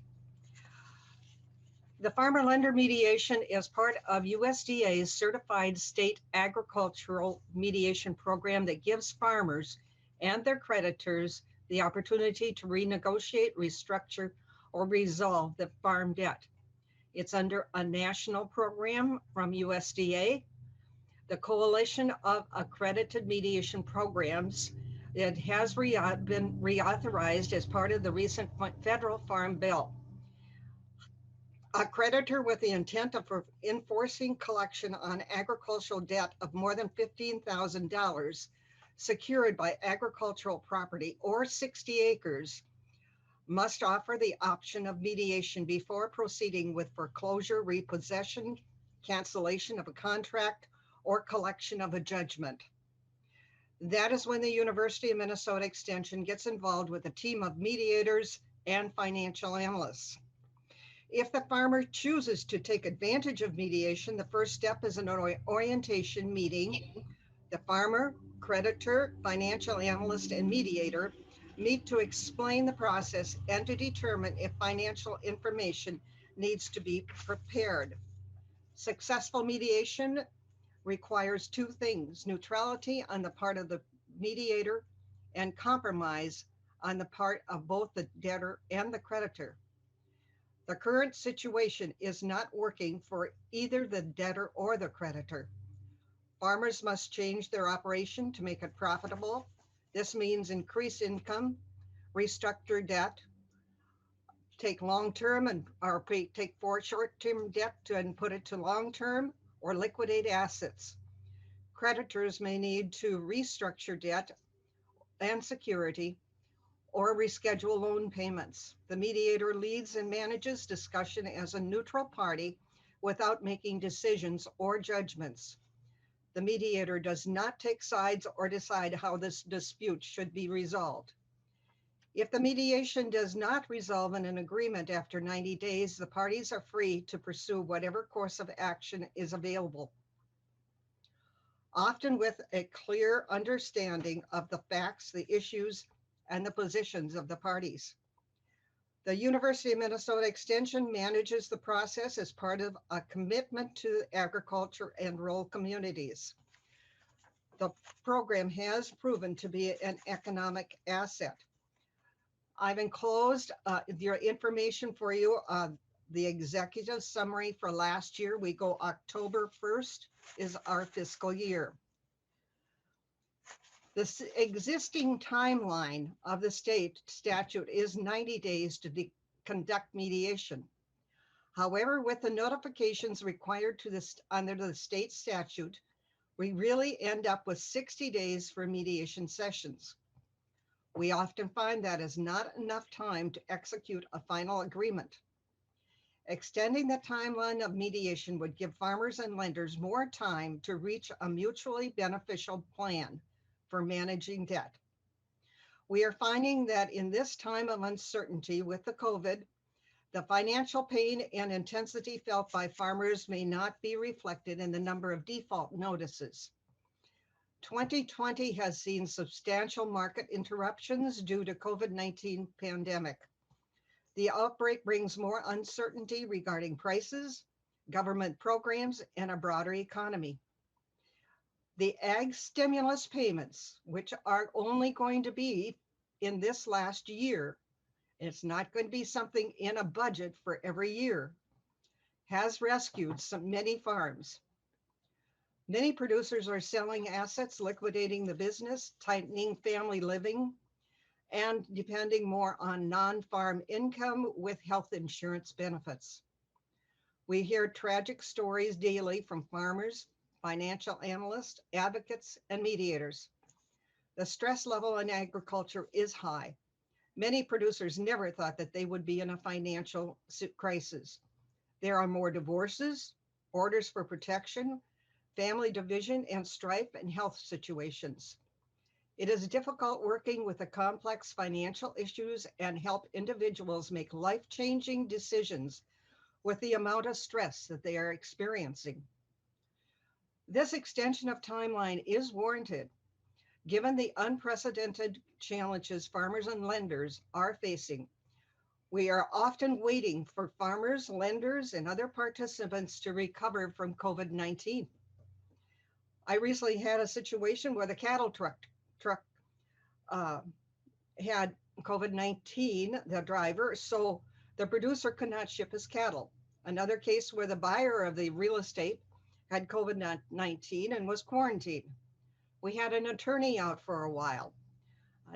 Several loan officers have been restricted and they cannot, they're in quarantine. We had a producer that had a heart attack just last week. All of this is happening more often than we would expect. Most of this is beyond human control. There are many important actions that may need to be completed between the sessions. And it does take longer between these sessions to get things done. We need exchange and completion of financial information, long-term financial planning. Courthouses are open on a limited basis. Land appraisals, obtain purchase agreements, conduct land surveys, abstract updates, loan applications from another lender. Working with USDA, they have consolidated many offices and they are short-staffed. They're consulting with legal counsel sometimes, preventing a bankruptcy with a workout with the Main Street debt, listing the land for sale, contacting machinery auction companies, selling and shipping livestock, consulting and planning for tax ramifications of liquidation. Currently, we're using conference calls and once in a while Zoom to hold meetings. It is difficult to have face-to-face meeting because we can't even find a location because of the restrictions. This extension of timeline will hopefully allow time to resume face-to-face mediations, and at some point in the future, we can say that yes, we can meet face-to-face. As I said, successful mediation requires two things: neutrality on the part of the mediator and compromise on the part of the debtor and the creditor. Are there questions? Senator Anderson, please. Thank you, Mr. Chair. Ms. Preisler, sorry if I got that wrong, but I wanted to know how many farmers are going out of business each and every day or each and every month of the year. Director? Director Preisler? Mr. Chair and Senator, did I just, no, Senator Anderson, I thought maybe I just demoted you or all right. I don't know that figure, but the Department of Agriculture may know that. Is Tom Peterson on? Commissioner Peterson, do you have an answer? Mr. Chairman and Senator Anderson, no, we don't keep track of, what I will say is, we can look at the numbers. So we look at the USDA numbers, and last year from 2019 to 2020, we went from 68,000 farmers to 67,500 farmers. So roughly we lost 500 people that qualify for the USDA definition of a farm, which is $1,000 worth of gross income per year, which isn't a lot, but that is a lot of farmers who went out of business. We know we lost over 100 dairy farmers last year, for example, went out of dairying, but they might not have gone out of farming. They may have switched to beef farming or something like that. So we do know we lose farmers. We do know we have hundreds of farmers in mediation. We do know that Minnesota is now the top 5 in bankruptcies, in the nation. I can tell you that personally. I've talked to 2 farmers this morning who are going through bankruptcy right now, one farmer is being foreclosed on today. And so, it is a serious situation. It's hard right now because we look at the markets, we say, oh, farmers are in great shape, this is awesome. But, keep in mind, before this year, we've had 6 or 7 down years of prices. So I wish I had numbers, but that's the best numbers I can do, is about 500 farmers last year went out of business, but that could be for a very varying reasons. Thank you. Senator Anderson? Thank you, Mr. Chair.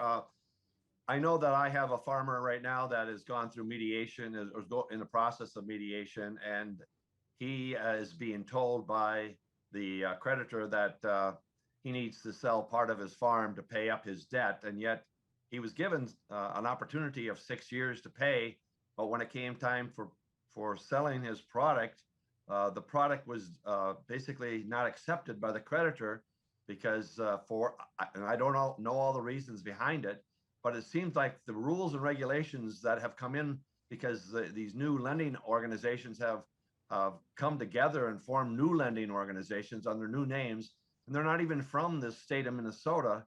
They're not even he's already been confirmed that if he would go to the local banking association, they would accept his request for lending of getting his beans and corn in the field.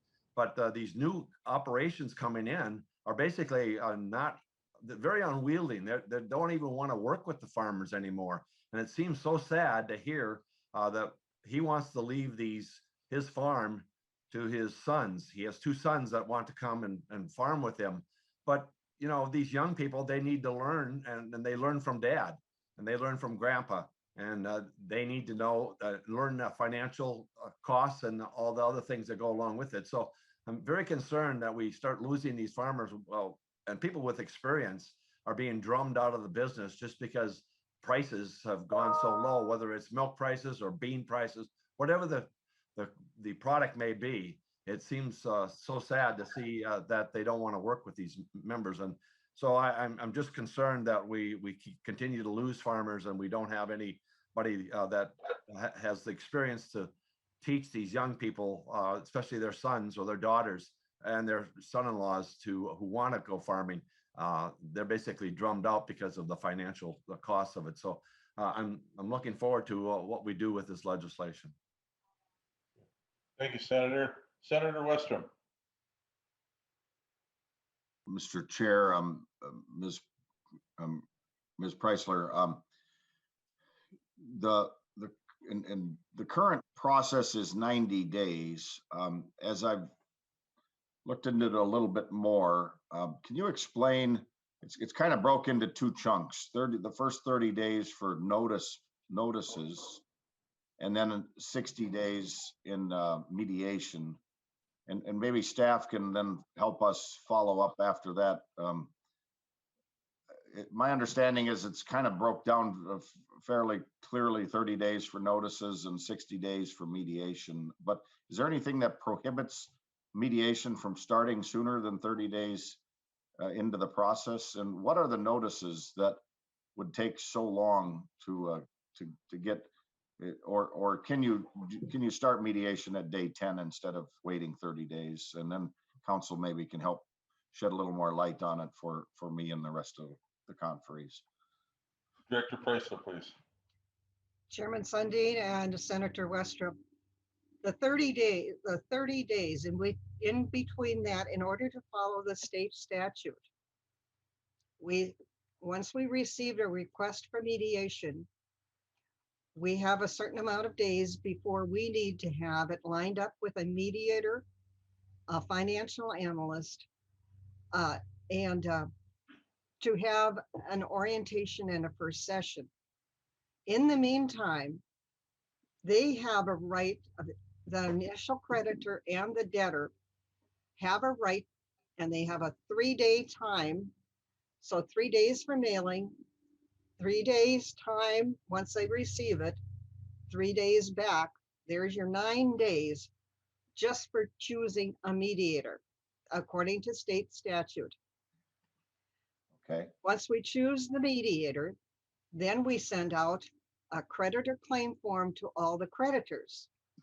They have to respond before the initial session, which would be 30 days out from the date that they request mediation. So we are waiting for lining up the sessions. And then if there's attorneys involved, we have court dates that they have already set. And so sometimes that we have to work around those court dates. We have to work around the creditors' dates, the debtors' dates. And then we have to wait for a choosing of a mediator. So that's 10 days. But and we haven't sent out to all the creditors yet. So we're sending out everything in a timely manner from the office. And the least we could get it down is probably 20 days. Excuse me. And that's not giving really enough time to do it. We could shave a little bit off, but we're not going to shave off very much. If we have an impending something like right now, when people have not got their operating and they need to get in the field, we try to do it as soon as it comes in, and we try to, but we have to make sure that we allow them to choose the mediator. So following state statute is what takes the 30 days before the initial session. We have the orientation within the 30 days, but not the initial session. I see. Senator Westrom? Okay. Yeah, and I guess that's helpful. One of the other points I think we had in our committee discussion, 2 points, I guess, Director Preisler. I recall the discussion about how many of these mediations end up coming to a resolution, and I remember 89% is, I think, what you had indicated to us is that seems like a pretty solid high number. Is that what you're still seeing? A fairly successful outcome to the mediation program? And then are the parties able, if they're close to needing to sell the cattle and somebody comes down with COVID or a health condition, are they able to extend the mediation beyond the 90 days? My understanding is they can if there's been good progress made, but what's your understanding of that? Chair Sundin, Chair Sundin and Senator Westrom, yes. Yes, they may, by mutual consent, they may extend the timeline of mediation, and we're finding that that happens because there isn't enough time to get things done. And it's not that people are just sitting in between in between sessions. There is homework from every mediation for people to get done. And so when they are going into having the next session in 3 weeks, the mediators will review. We would like this, this, and this completed by then. Now, that's where we run into problems with outside people. And as I said, we have so many directions that things can take. So maybe we're waiting for a land appraiser, or we're waiting for a farmer's home or farm service agency. They move it very, very slowly nowadays because they are so understaffed. They have combined many offices again, and trying to get a new beginning farmer started is very, very difficult because we don't have enough time. And Ms. Preisler, what do you mean by getting a new farmer started? How would that relate to a mediation with an existing farmer situation? Director Preisler. Chair Sundin and Senator Westrom, that was just like what you were talking about. I believe it was Senator Anderson about the farmer trying to get his sons in the operation. I may even know who he's talking about because I think I am the mediator. We're waiting for Farm Service Agency to work a beginning farmer with that case. If we can get that done, and we're not going to be able to do it in 90 days. We're already past the 90 days. So far, the financer, which is very, very huge company, not located in Minnesota. They had to be educated about, or I call it, I had enlightened them about the mediation program in Minnesota because they were going to start foreclosure without even going through it.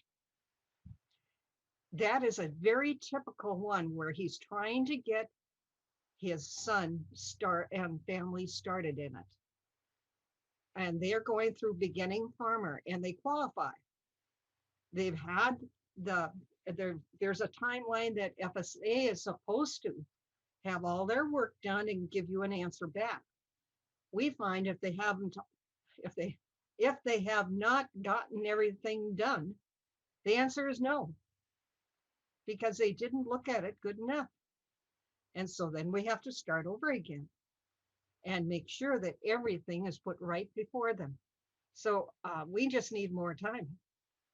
And that's what I need about a new farmer coming in, is another generation. We don't have what we had in the 80s where people were coming in who were investors. We don't have land investors very often anymore. What we have are people trying to take over an independent operation. And yes, this is a very large operation. Very, very large. We're talking about, how do I say this very carefully? We're just talking a huge operation that's going to affect Main Street horribly if we don't come up with a plan. And we're so close to a plan, I can taste it. Ms. Preisler, in that case, have they extended the mediation period mutually, or are they just, how are they doing that? If you can expand on that a little bit more. Director Preisler? Chairman Sundin and Senator Westrom, I have used every technique I know how to get them to extend mediation. It's in everyone's best interest to work this out instead of having a bankruptcy. And that's where it's headed if we can't get it worked out in mediation. And if it goes into bankruptcy, Main Street is going to get hurt terribly. Okay, Senator Westrom, anything further? I think that's good for now, Mr. Chair. Okay, thank you. Representative Lippert, anything to top off the conversation? Thank you, Mr. Chair. And I just, going back to Senator Anderson's comments, you know, this is what I've been hearing from farmers regularly too. And I think the more distant the lending institution is, the less stake they have in extending mediation. And so that's just an increasing concern for the health of rural communities, for the future of these farmers. And it, you know, points to just giving a little bit more time. Okay. Thank you. Mr. Chair, I did have a follow-up. Representative or Senator Westrom, please. Ms. Preisler, you made a comment and I meant to ask it, but I forgot that. You said we are not dealing with land investors like we were in the 80s anymore. Can you expand on that? I'm not sure I understood what you meant, but I'm trying to understand the distinguished difference. Or was there situations where you had other investors or neighbors, or maybe somebody that had financial resources that might come in and invest and want to buy the land and but not farm it, so they might rent it back to that person? Or what can you expand on what you meant by that comment? Okay. Director? Chairman Sundin and Senator Westrom, yes. In the 1980s, we had the stock market wasn't making that much money, but land was. And so we had people from outside of Minnesota, outside of the area, come in and buy land because it was cheaper then, and then they would rent it out. Now, very seldom did they come in and buy land and then farm it themselves. The idea was that they would have an income in the future and they would be landowners, but not those kind of landowners that don't live here and they don't support the community because they are only interested in land rent. And that's what we had in the 80s. People buy as an opportunity to have solid investment in land. Now, in this time and age, we have people who would like to expand their operations, and they are farmers, and many of them, like Commissioner Peterson said, many of our milk producers are now cow-calf, or they're feeding steers, or they've turned into feedlots because they've got the facilities that they can make use of. And when the milk prices were so bad that they were paying everybody else and not themselves. So now we have a different type of farming again. And people are trying to convert from dairy to maybe cattle. And because the cattle prices were so bad for so long, we have huge feedlots that are in trouble. And we need to, because most of those, they will be shopping locally. They get their feed locally. They make use of labor from the area. And that hurts the community when they go down. They're going to take people with them.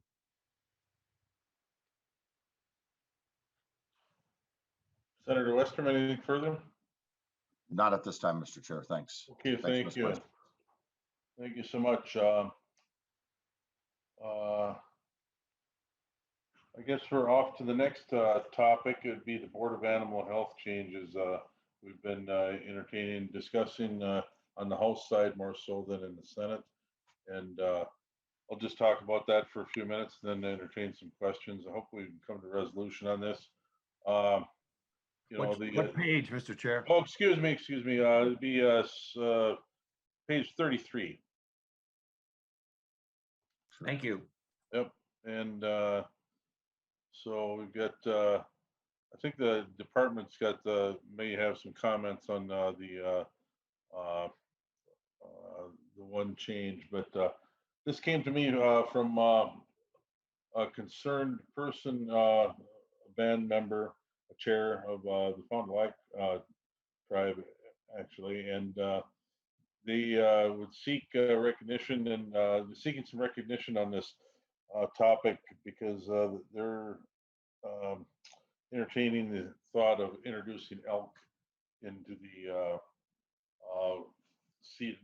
their property, the tribal property, and throughout the state. Now, my understanding is that ceded land takes up 20-some% of the state's real estate, mostly in the northeast of Minnesota, that Arrowhead region. That's all ceded land, and they do have the ability and the right to introduce elk and other wildlife species if they were to do so. But they want, my understanding is they want to do it right, and they want to cooperate with the state of Minnesota and be heard on the Board of Animal Health for most particularly that reason. So that triggered the bill to be introduced and passed through committee to add a federally recognized tribal member onto with knowledge of animal health to the board. And then the other one is the small animal vet as well. So I'm hoping maybe the department could talk about the small animal provision. Is Commissioner Peterson available still? Maybe. Mr. Chairman, Mr. Chairman, and this really is in the Board of Animal Health statute and purview, so I don't know if they're on or not, and would want to comment on that. I'm just asking if you had any concerns about this. Mr. Chairman, we are open to this discussion on this piece of adding 2 members. We've been meeting with the ag groups and with the administration, and I can work on getting a final okay or piece on this as we go forward, but it is something the administration is open to looking at. I think the concern is if we add members to the board that they're qualified, which I think is laid out here in the language. The other piece on it, I think that we've had discussions on, is that if we add 1 small vet, that the other 2 vets that are currently on the board, that we would specify then that they would be large animal veterinarians. That's not in the language, but I would just say in my own comments, that would be something I think would be important. So I urge you, as you look forward to this from a agriculture side, not a perspective of the Board of Animal Health, that we maintain the integrity. The last year has really shown the importance of the partnership we have with the department, with the board, but having that knowledge on the board is important. So we're open to that and having that discussion, but want to have qualified people, and then also consider if we're going to designate 1 for small animals, which I think is important, that we designate the other 2 to be large animal veterinarians, because it's important that that's mostly what they deal with. So that's my comments. Thank you. Yeah. Thank you, Commissioner. Senator Anderson. Thank you, Mr. Chair. I guess that's kind of the commissioner took the words out of my mouth. I think that acknowledging that the other 2 would have large animal experience. I think just saying the knowledge of animal health is a broad statement. It's a large umbrella. And I think we need to be more specific when we look at the animal health area. And I agree with the commissioner. Thank you. Okay. Thank you, Senator Anderson. And I hear what you're saying there. We certainly don't want any real novices on that board. And I think maybe we can reach out and maybe clean up that language to, specify someone with wildlife experience and involved in the wildlife protection services or whatever. I'm looking towards somebody with possibly a game warden or somebody involved in research on their survey release program. So we're learning, and I'm looking forward to cleaning up that language. It's something that will be acceptable. So thank you for your comments. Anything further on the Board of Animal Health? Okay, thank you. We have treated seed again. I think we covered that. I don't know where we're going to go with that. Rick Hansen is not available. He's somewhat of our expert on that, but we can reach out to Senator Murphy. She had Senate File 794. Senator Murphy, would you care to comment on 794? Thank you, Mr. Chair. And I was grateful to hear the testimony yesterday. And I think it's important that we understand not only what has transpired in another state and the conflict that's created, but also we should be thinking about how we are getting ahead of this issue in Minnesota. In the testimony we heard yesterday, there's some expression that we don't have a problem here, but the question I have that I suppose would be a question for Representative Hansen is about what is the right way to deal with the seed, and is there a means for proper disposal if the ways in which is being described in this proposal before us, we're saying how not to do it, and it makes me think about how do we do it. And I think it's something that this conference committee should explore. And we, from my perspective, it is getting ahead of a problem in a way that is useful for Minnesota. And so I was grateful for the testimony this morning and yesterday, and I want to continue to work with both the House and the Senate members on this issue. Mr. Chair, could you give us a page reference? Oh, I'm sorry. Kind of falling asleep at the wheel here. This would be 28 and 29. Thank you.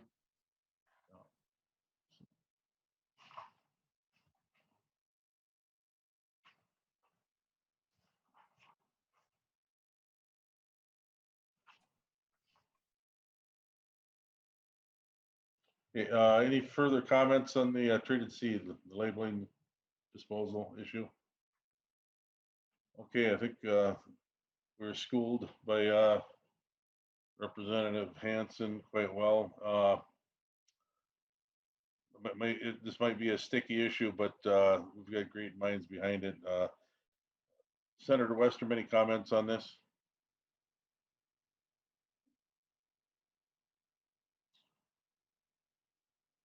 Okay, Senator Anderson. Thank you, Mr. Chair. Senator Murphy, a question for her, Mr. Chair.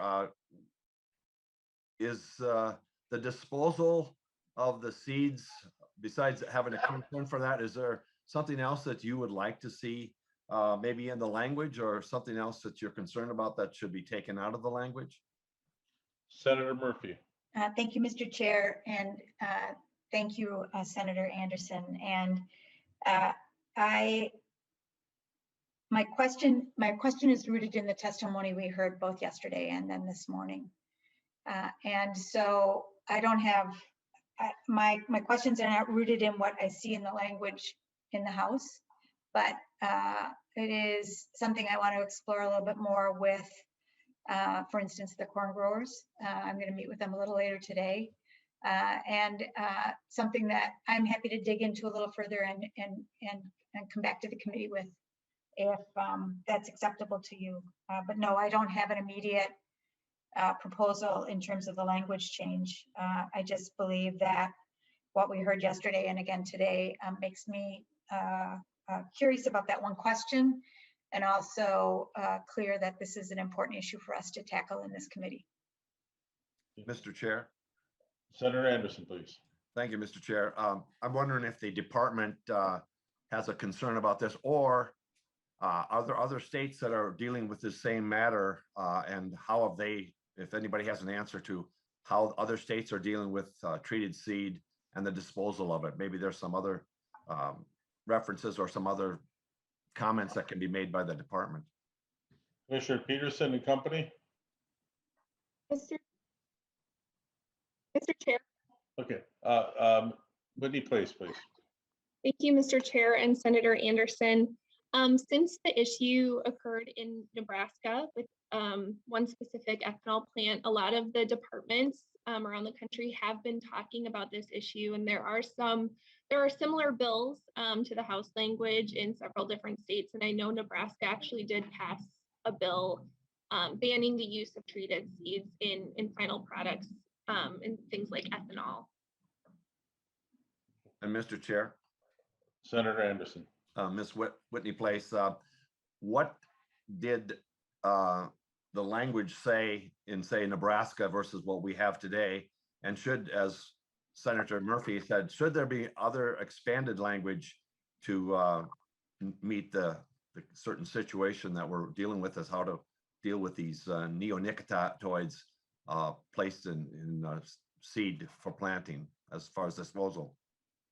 Commissioner Place. Thanks, Mr. Chair. Senator Anderson. So currently we don't have any language that defines where treated seed can be used. And in fact, at the department, we don't really have any authority over treated seed because it's exempt from FIFRA. But so our language would be similar. The language in the House bill, as it pertains to utilization of treated seed in a final processed product, would be similar to what was passed in Nebraska. The House language also includes the labeling language that Representative Hansen just spoke about that would be required to be on seed bags. And then in the Environment Omnibus bill, that's where we would define kind of the waste stream for treated seeds specifically. And I think there's rulemaking authority for PCA in that bill. Mr. Chair. Senator Anderson. Ms. Place, is there anything coming down from the feds on this, from the federal government in the agriculture area? Director Place. Mr. Chair. Mr. Chair and Senator Anderson, at this time, we have not heard anything from our counterparts at EPA on whether they will specifically be regulating this, but it is a topic that's been discussed through NASDA, our national organization, and amongst the state departments of agriculture. Thank you. Senator Anderson. Anything further? That'll do it. Okay, thank you. Any other discussion on this issue? Treated seeds.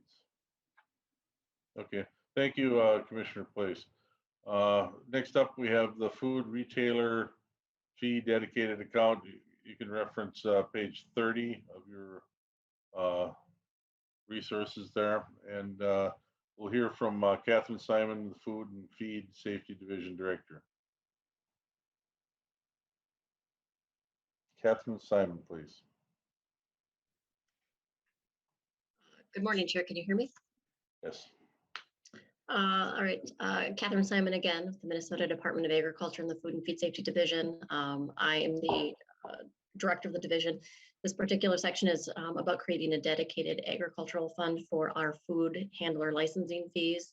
And included in that would be the inspection fees related to our vending machine inspections. So currently, those fees are not dedicated to program use.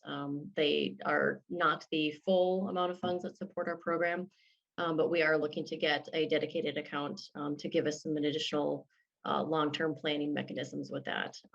So there is the assumption that we would have a reduction in the appropriation back to our program, correlating to the estimated amount of what those fees would be. And I'm available for any questions. Okay, thank you. Any questions on the vending machines? Senator Anderson. Thank you, Mr. Chair.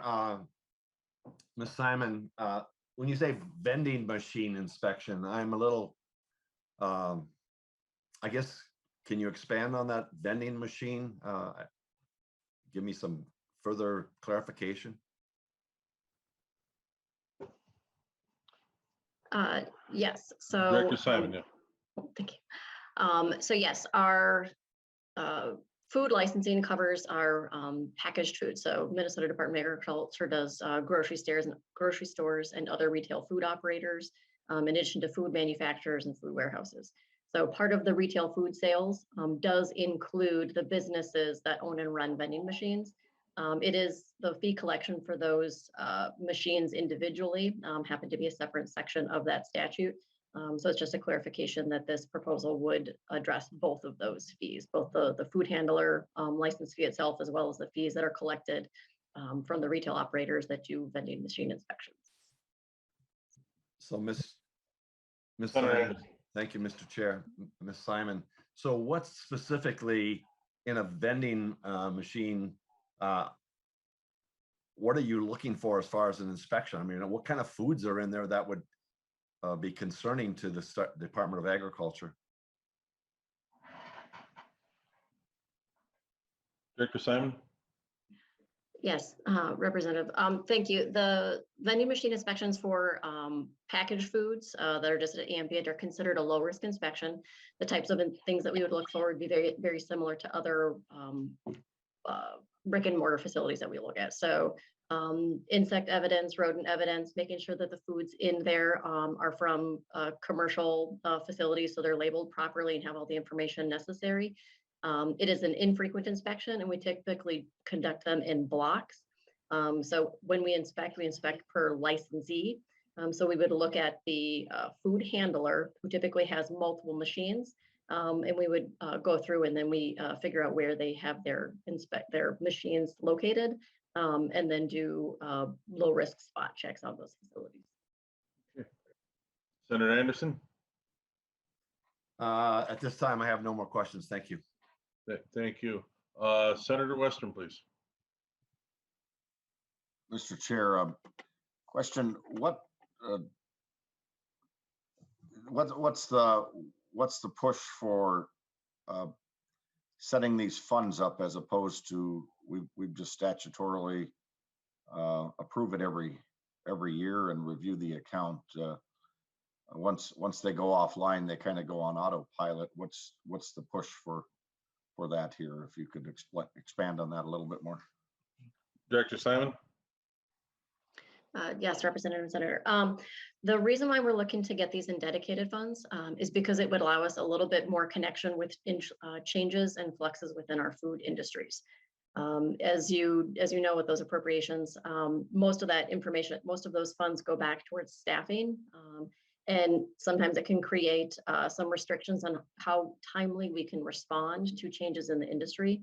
So making sure we have the ability to do better salary projections and to be able to add staff when needed, so that we can respond to increases in the industry size. And so this would give us a little bit more of a real-time response when we have new licensees and increases in the inventories. Okay. Thank you, Mr. Chair. Senator Westrom? My understanding is you're also asking for a fee increase. Can you expand on that? Director Simon, please. Yes, there is no increase in the fees right now.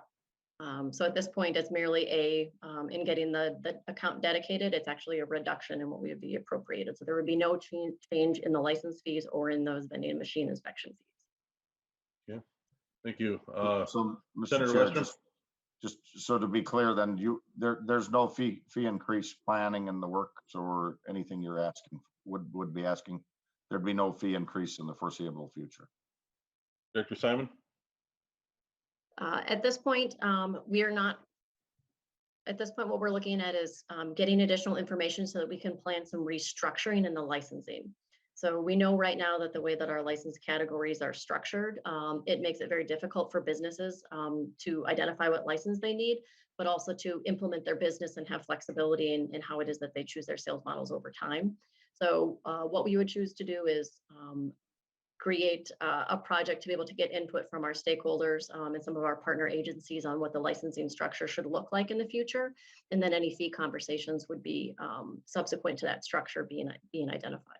So I will say there's plans for the future, but not specifically related to this goal. Thank you, Mr. Director. Chair. Senator Westrom. Mr. Chair, will there still be general funds used in this fee account as well then in the future, or what? Can you explain if there would or wouldn't be? Director Simon. Yes, so there would be, for our program, there would be a mix now for these food programs, for our manufactured food program and our retail food program. A portion of it would be from these dedicated fee funds, and then there would still be a portion that would be coming from general fund appropriations. Senator Westrom, anything further? All right, that's it for now. Okay. Senator Anderson, please. Again, thank you, Mr. Chair. Ms. Simon, is not a vending machine operator considered a food handler also? Director Simon. Yes, they are a retail food handler, and so they would apply for a retail food handler license, and then there is an additional inspection fee for each machine that they run. Thank you, Mr. Chair. Is there a fee? So right now they're paying fee for, say, they have 20 vending machines. They pay a fee for each of those vending machines, and plus a food handler license on top of that. Okay. Director Simon. Yes, at this time they would have a retail food handler license fee, and that's based on their gross annual food sales, and then they would pay that fee for each individual machine that they have. And so, Mr. Chair, Senator Anderson, please. You mentioned, Ms. Simon, in your testimony that you're breaking this out so that you can look at each different area to see if there's a needed for more inspectors to reach out to them, or was I wrong in your testimony? Director Simon. I would say the idea is that this agricultural fund will allow us to be able to have a little more responsiveness to when there are changes. The target is not necessarily the vending machine inspections themselves. They are low risk inspections that are not the bulk of the work that we do. It's more about new businesses that are opening. One of the most significant areas where we work with operators is at the opening of their businesses. And so as we get new inquiries to create businesses, this would allow us with those changes in new operators coming in, it would allow us quicker access to those funds to be able to address staffing shortages at those times if needed. Mr. Senator Chair. Anderson. Thank you, Mr. Chair. Ms. Simon, could you give us an example of new people coming into the industry for food handling or for vending machine opportunities? Director Simon.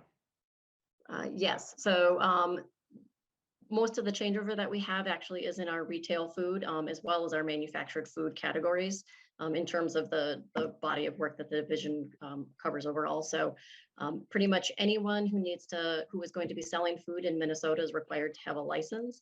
And so a lot of the business that you see changing over, for example, a hardware store, if they're going to be selling food, they would need to have a license.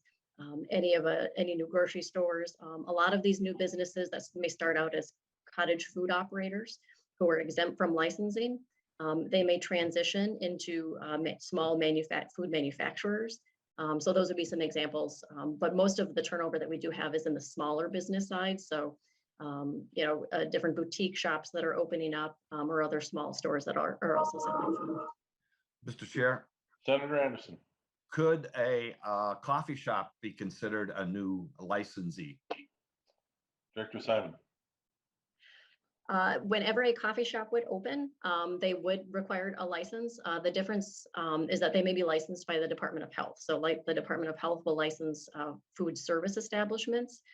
However, the determination of who will license a single entity is based on the majority of sales that they have. So if majority of what they sell is bakery items, or it's going to be those packaged food items that are takeaway, the Department of Agriculture would hold that food license. If it's mostly on-site food service, then the Department of Health would hold it. But they would be new business operators if they're a new entity opening a new establishment. Senator Anderson. Well, Mr. Chair, Ms. Simon and anybody else, I'm seeing that the rules and regulations seem to compile or pile up, I should say, for businesses to want to have a business. Seems like it's one inspector after the next inspector after another inspector, and another fee on top of another fee on top of another fee. And it just seems like businesses are very much put in a quandary as to how long can they exist with more fees involved with trying to make a business work and run in a community. So just doing some observations here as we're listening to the testimony. Thank you. Thank you, Senator. Senator Westrom, please. I think my hand is just up yet. I'll take it down. So Your arm must be getting sore. Okay, thanks for that discussion. And thank you, Director Simon. Let's talk about the lab funding. You can refer to pages 25 through 27 of your workbook, if you please.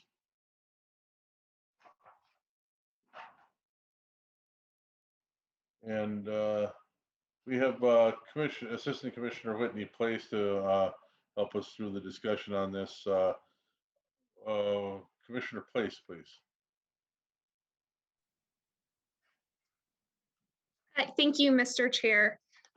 Yes, in the governor's budget, the Department of Agriculture requested an increase in pesticide gross sales fees for agricultural products, which would be an increase from 0.55% to 0.90%, and for non-agricultural products from 0.5% to 0.90%. This would generate approximately $2.251 million per year, which would be in addition to the roughly $3.5 million that we collected in fiscal year 2020. I just wanted to also correct something that was said in conference committee yesterday. Disinfectants and sanitizers are already exempt from pesticide gross sales fees, so we won't be making any money off of any sort of product sales that have been increasing due to COVID-19.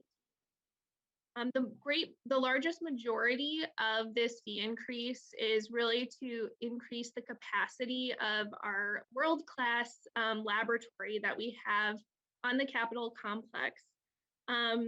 This would help us maintain our laboratory services for environmental testing of water monitoring, pesticide drift sampling, and just altogether making our program work as a whole. A lot of our laboratory equipment is hitting the 10-year life expectancy of that equipment to the point where we can't even get people to fix it anymore. And I also have on the call today our Laboratory Services Director, Gary Horvath, who can speak to some of those laboratory needs as it pertains to the water portion of the lab. So, Mr. Chair, if you want Gary to speak, or we can just take questions as well. Is it was the name Horvath? Horvath. With a V. Hi, for the record, I'm Gary Horvath. I'm the lab director at the Department of Agriculture. So yeah, Whitney talked about our equipment situation. So for the last number of years, we've been trying to address our capital equipment problem. And that problem is currently we have a $5 million capital equipment. And I'm talking about analytical equipment. That's the equipment used to actually run the tests. And anything over $30,000. And so of that $5 million inventory, currently 3.3 million is fully depreciated. Now we continue, we do continue to operate equipment past its life expectancy, but what we're seeing is we're seeing a greater and greater cost of support. And recently we were informed that two of our large pieces of equipment, mass spectrometers that support one supports enforcement, one supports groundwater, are no longer going to be basically serviced by the vendor. That means parts might not be available. And we have all our eggs in these baskets because they're big baskets. They're $500,000 a piece. That's the nature of the chemistry that you need to do this. And so our concern is if one of these goes down and we can't replace it, we're basically dead in the water and all the efforts in the field could be lost. So we've been looking at strategies, and last session, we got some general fund appropriation, which we were very grateful for. But, we took, as an example, it was $285,000 a year for 2 years. We had to set aside the first year, and in the second year, we were able to buy one replacement mass spectrometer that we use for enforcement work for water work, sorry. And so it's just the level of equipment that needed for the FIFRA work and the groundwater work, pesticide work, of that, basically, so 67%, as I said, is depreciated. With the fee increase that is before you, that basically flips from 67% depreciated to 69%, value. So what I'm really trying to say is the lion's share of our big capital equipment is for pesticide analysis. It's the nature of the beast. We have to have, there's many chemistries out there, and that's reflected in the cost. Some of the costs you see are for the 3 new compounds. Those all have unique chemistries. So we have to dedicate equipment so that we can operate our normal methodology. It's just very costly work, pesticide residue analysis. We do forensic testing, as Whitney said, for drift and human exposure, accidents, you name it. We test for it, test pesticides in the matrix. And then we have our groundwater fate analysis. So we're very concerned about being able to maintain our service to the program, and a decision was made to include us in the fee increase this year. So that's kind of where we stand. And with that, I gladly take questions. All right, thank you, Mr. Horvath. Any questions, Mr. Horvath, regarding equipment the department needs upgrades on? I think Senator Westrom was up first. Thank you. Mr. Chair, just a clarification, is all of the pesticide fee increase going to go towards laboratory equipment? And if so, what earlier documents show money for urban trainers to be hired? Maybe Ms. Place can talk about that as well, or if that has changed, that'd be helpful to know. Mr. Horvath. Mr. Chair, I'll take that one. Whitney, please. Mr. Chair, yes, you're correct. Our change item says 1.5056 million would be going to maintain our laboratory services. 350,000 would be going to 2 laboratory chemists. 325,000 would be going to education and label specialists, and we would like those positions to be focused on urban pesticide use, specifically around pollinator protection. And then $520,000 would be going toward more laboratory activities, specifically as it pertains to one of the recommendations in the OLA audit that recommended that we increase some of the chemistry that we test for in our monitoring. Okay. Thank you. Thank you, Senator Westrom, please. Any further? That's it, Mr. Chair. Okay, thank you. Senator Anderson. Thank you, Mr. Chair. I'm looking at the language, and it says right now that you're going to charge, you want to increase the fee to a 0.9% increase.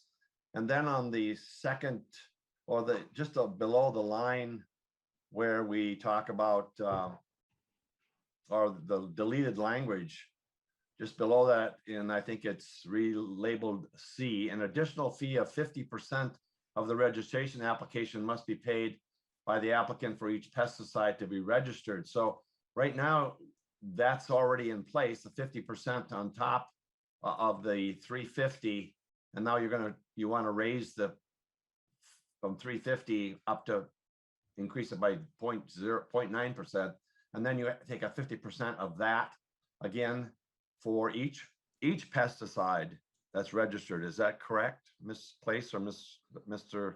Horvath? Whitney Place, please. Mr. Chair, our pesticide fees work in that we have a registration fee. So that's a one-time cost for each chemical that's registered in the state. And then the fees that we're proposing to increase would be the gross sales fees. So that's a percentage based on the sales of the chemicals. So we're looking to increase those gross sales fees percentages in both the non-ag chemicals and the ag chemicals up to 0.9%. So like I said, right now the ag one is 0.55 and the non-ag one is 0.5. And so we just are moving those both to 0.9. Senator Anderson.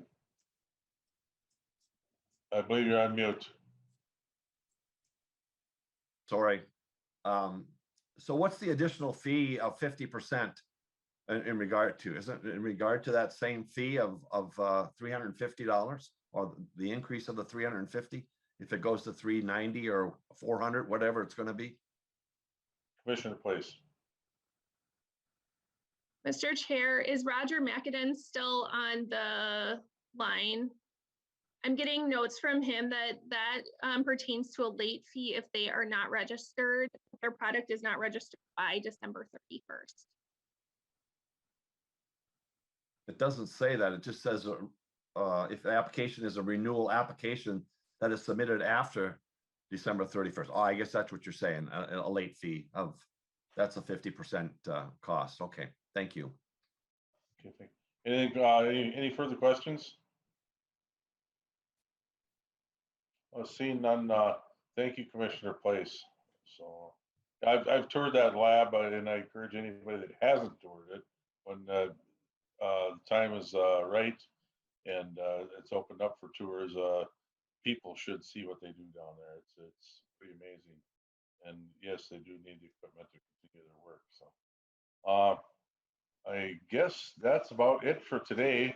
Hope everybody's a little more enlightened after our discussions, and I appreciate the discussions. So Senate has the gavel tomorrow, and looking forward to seeing you all then. Thank you. We are adjourned. Thank you.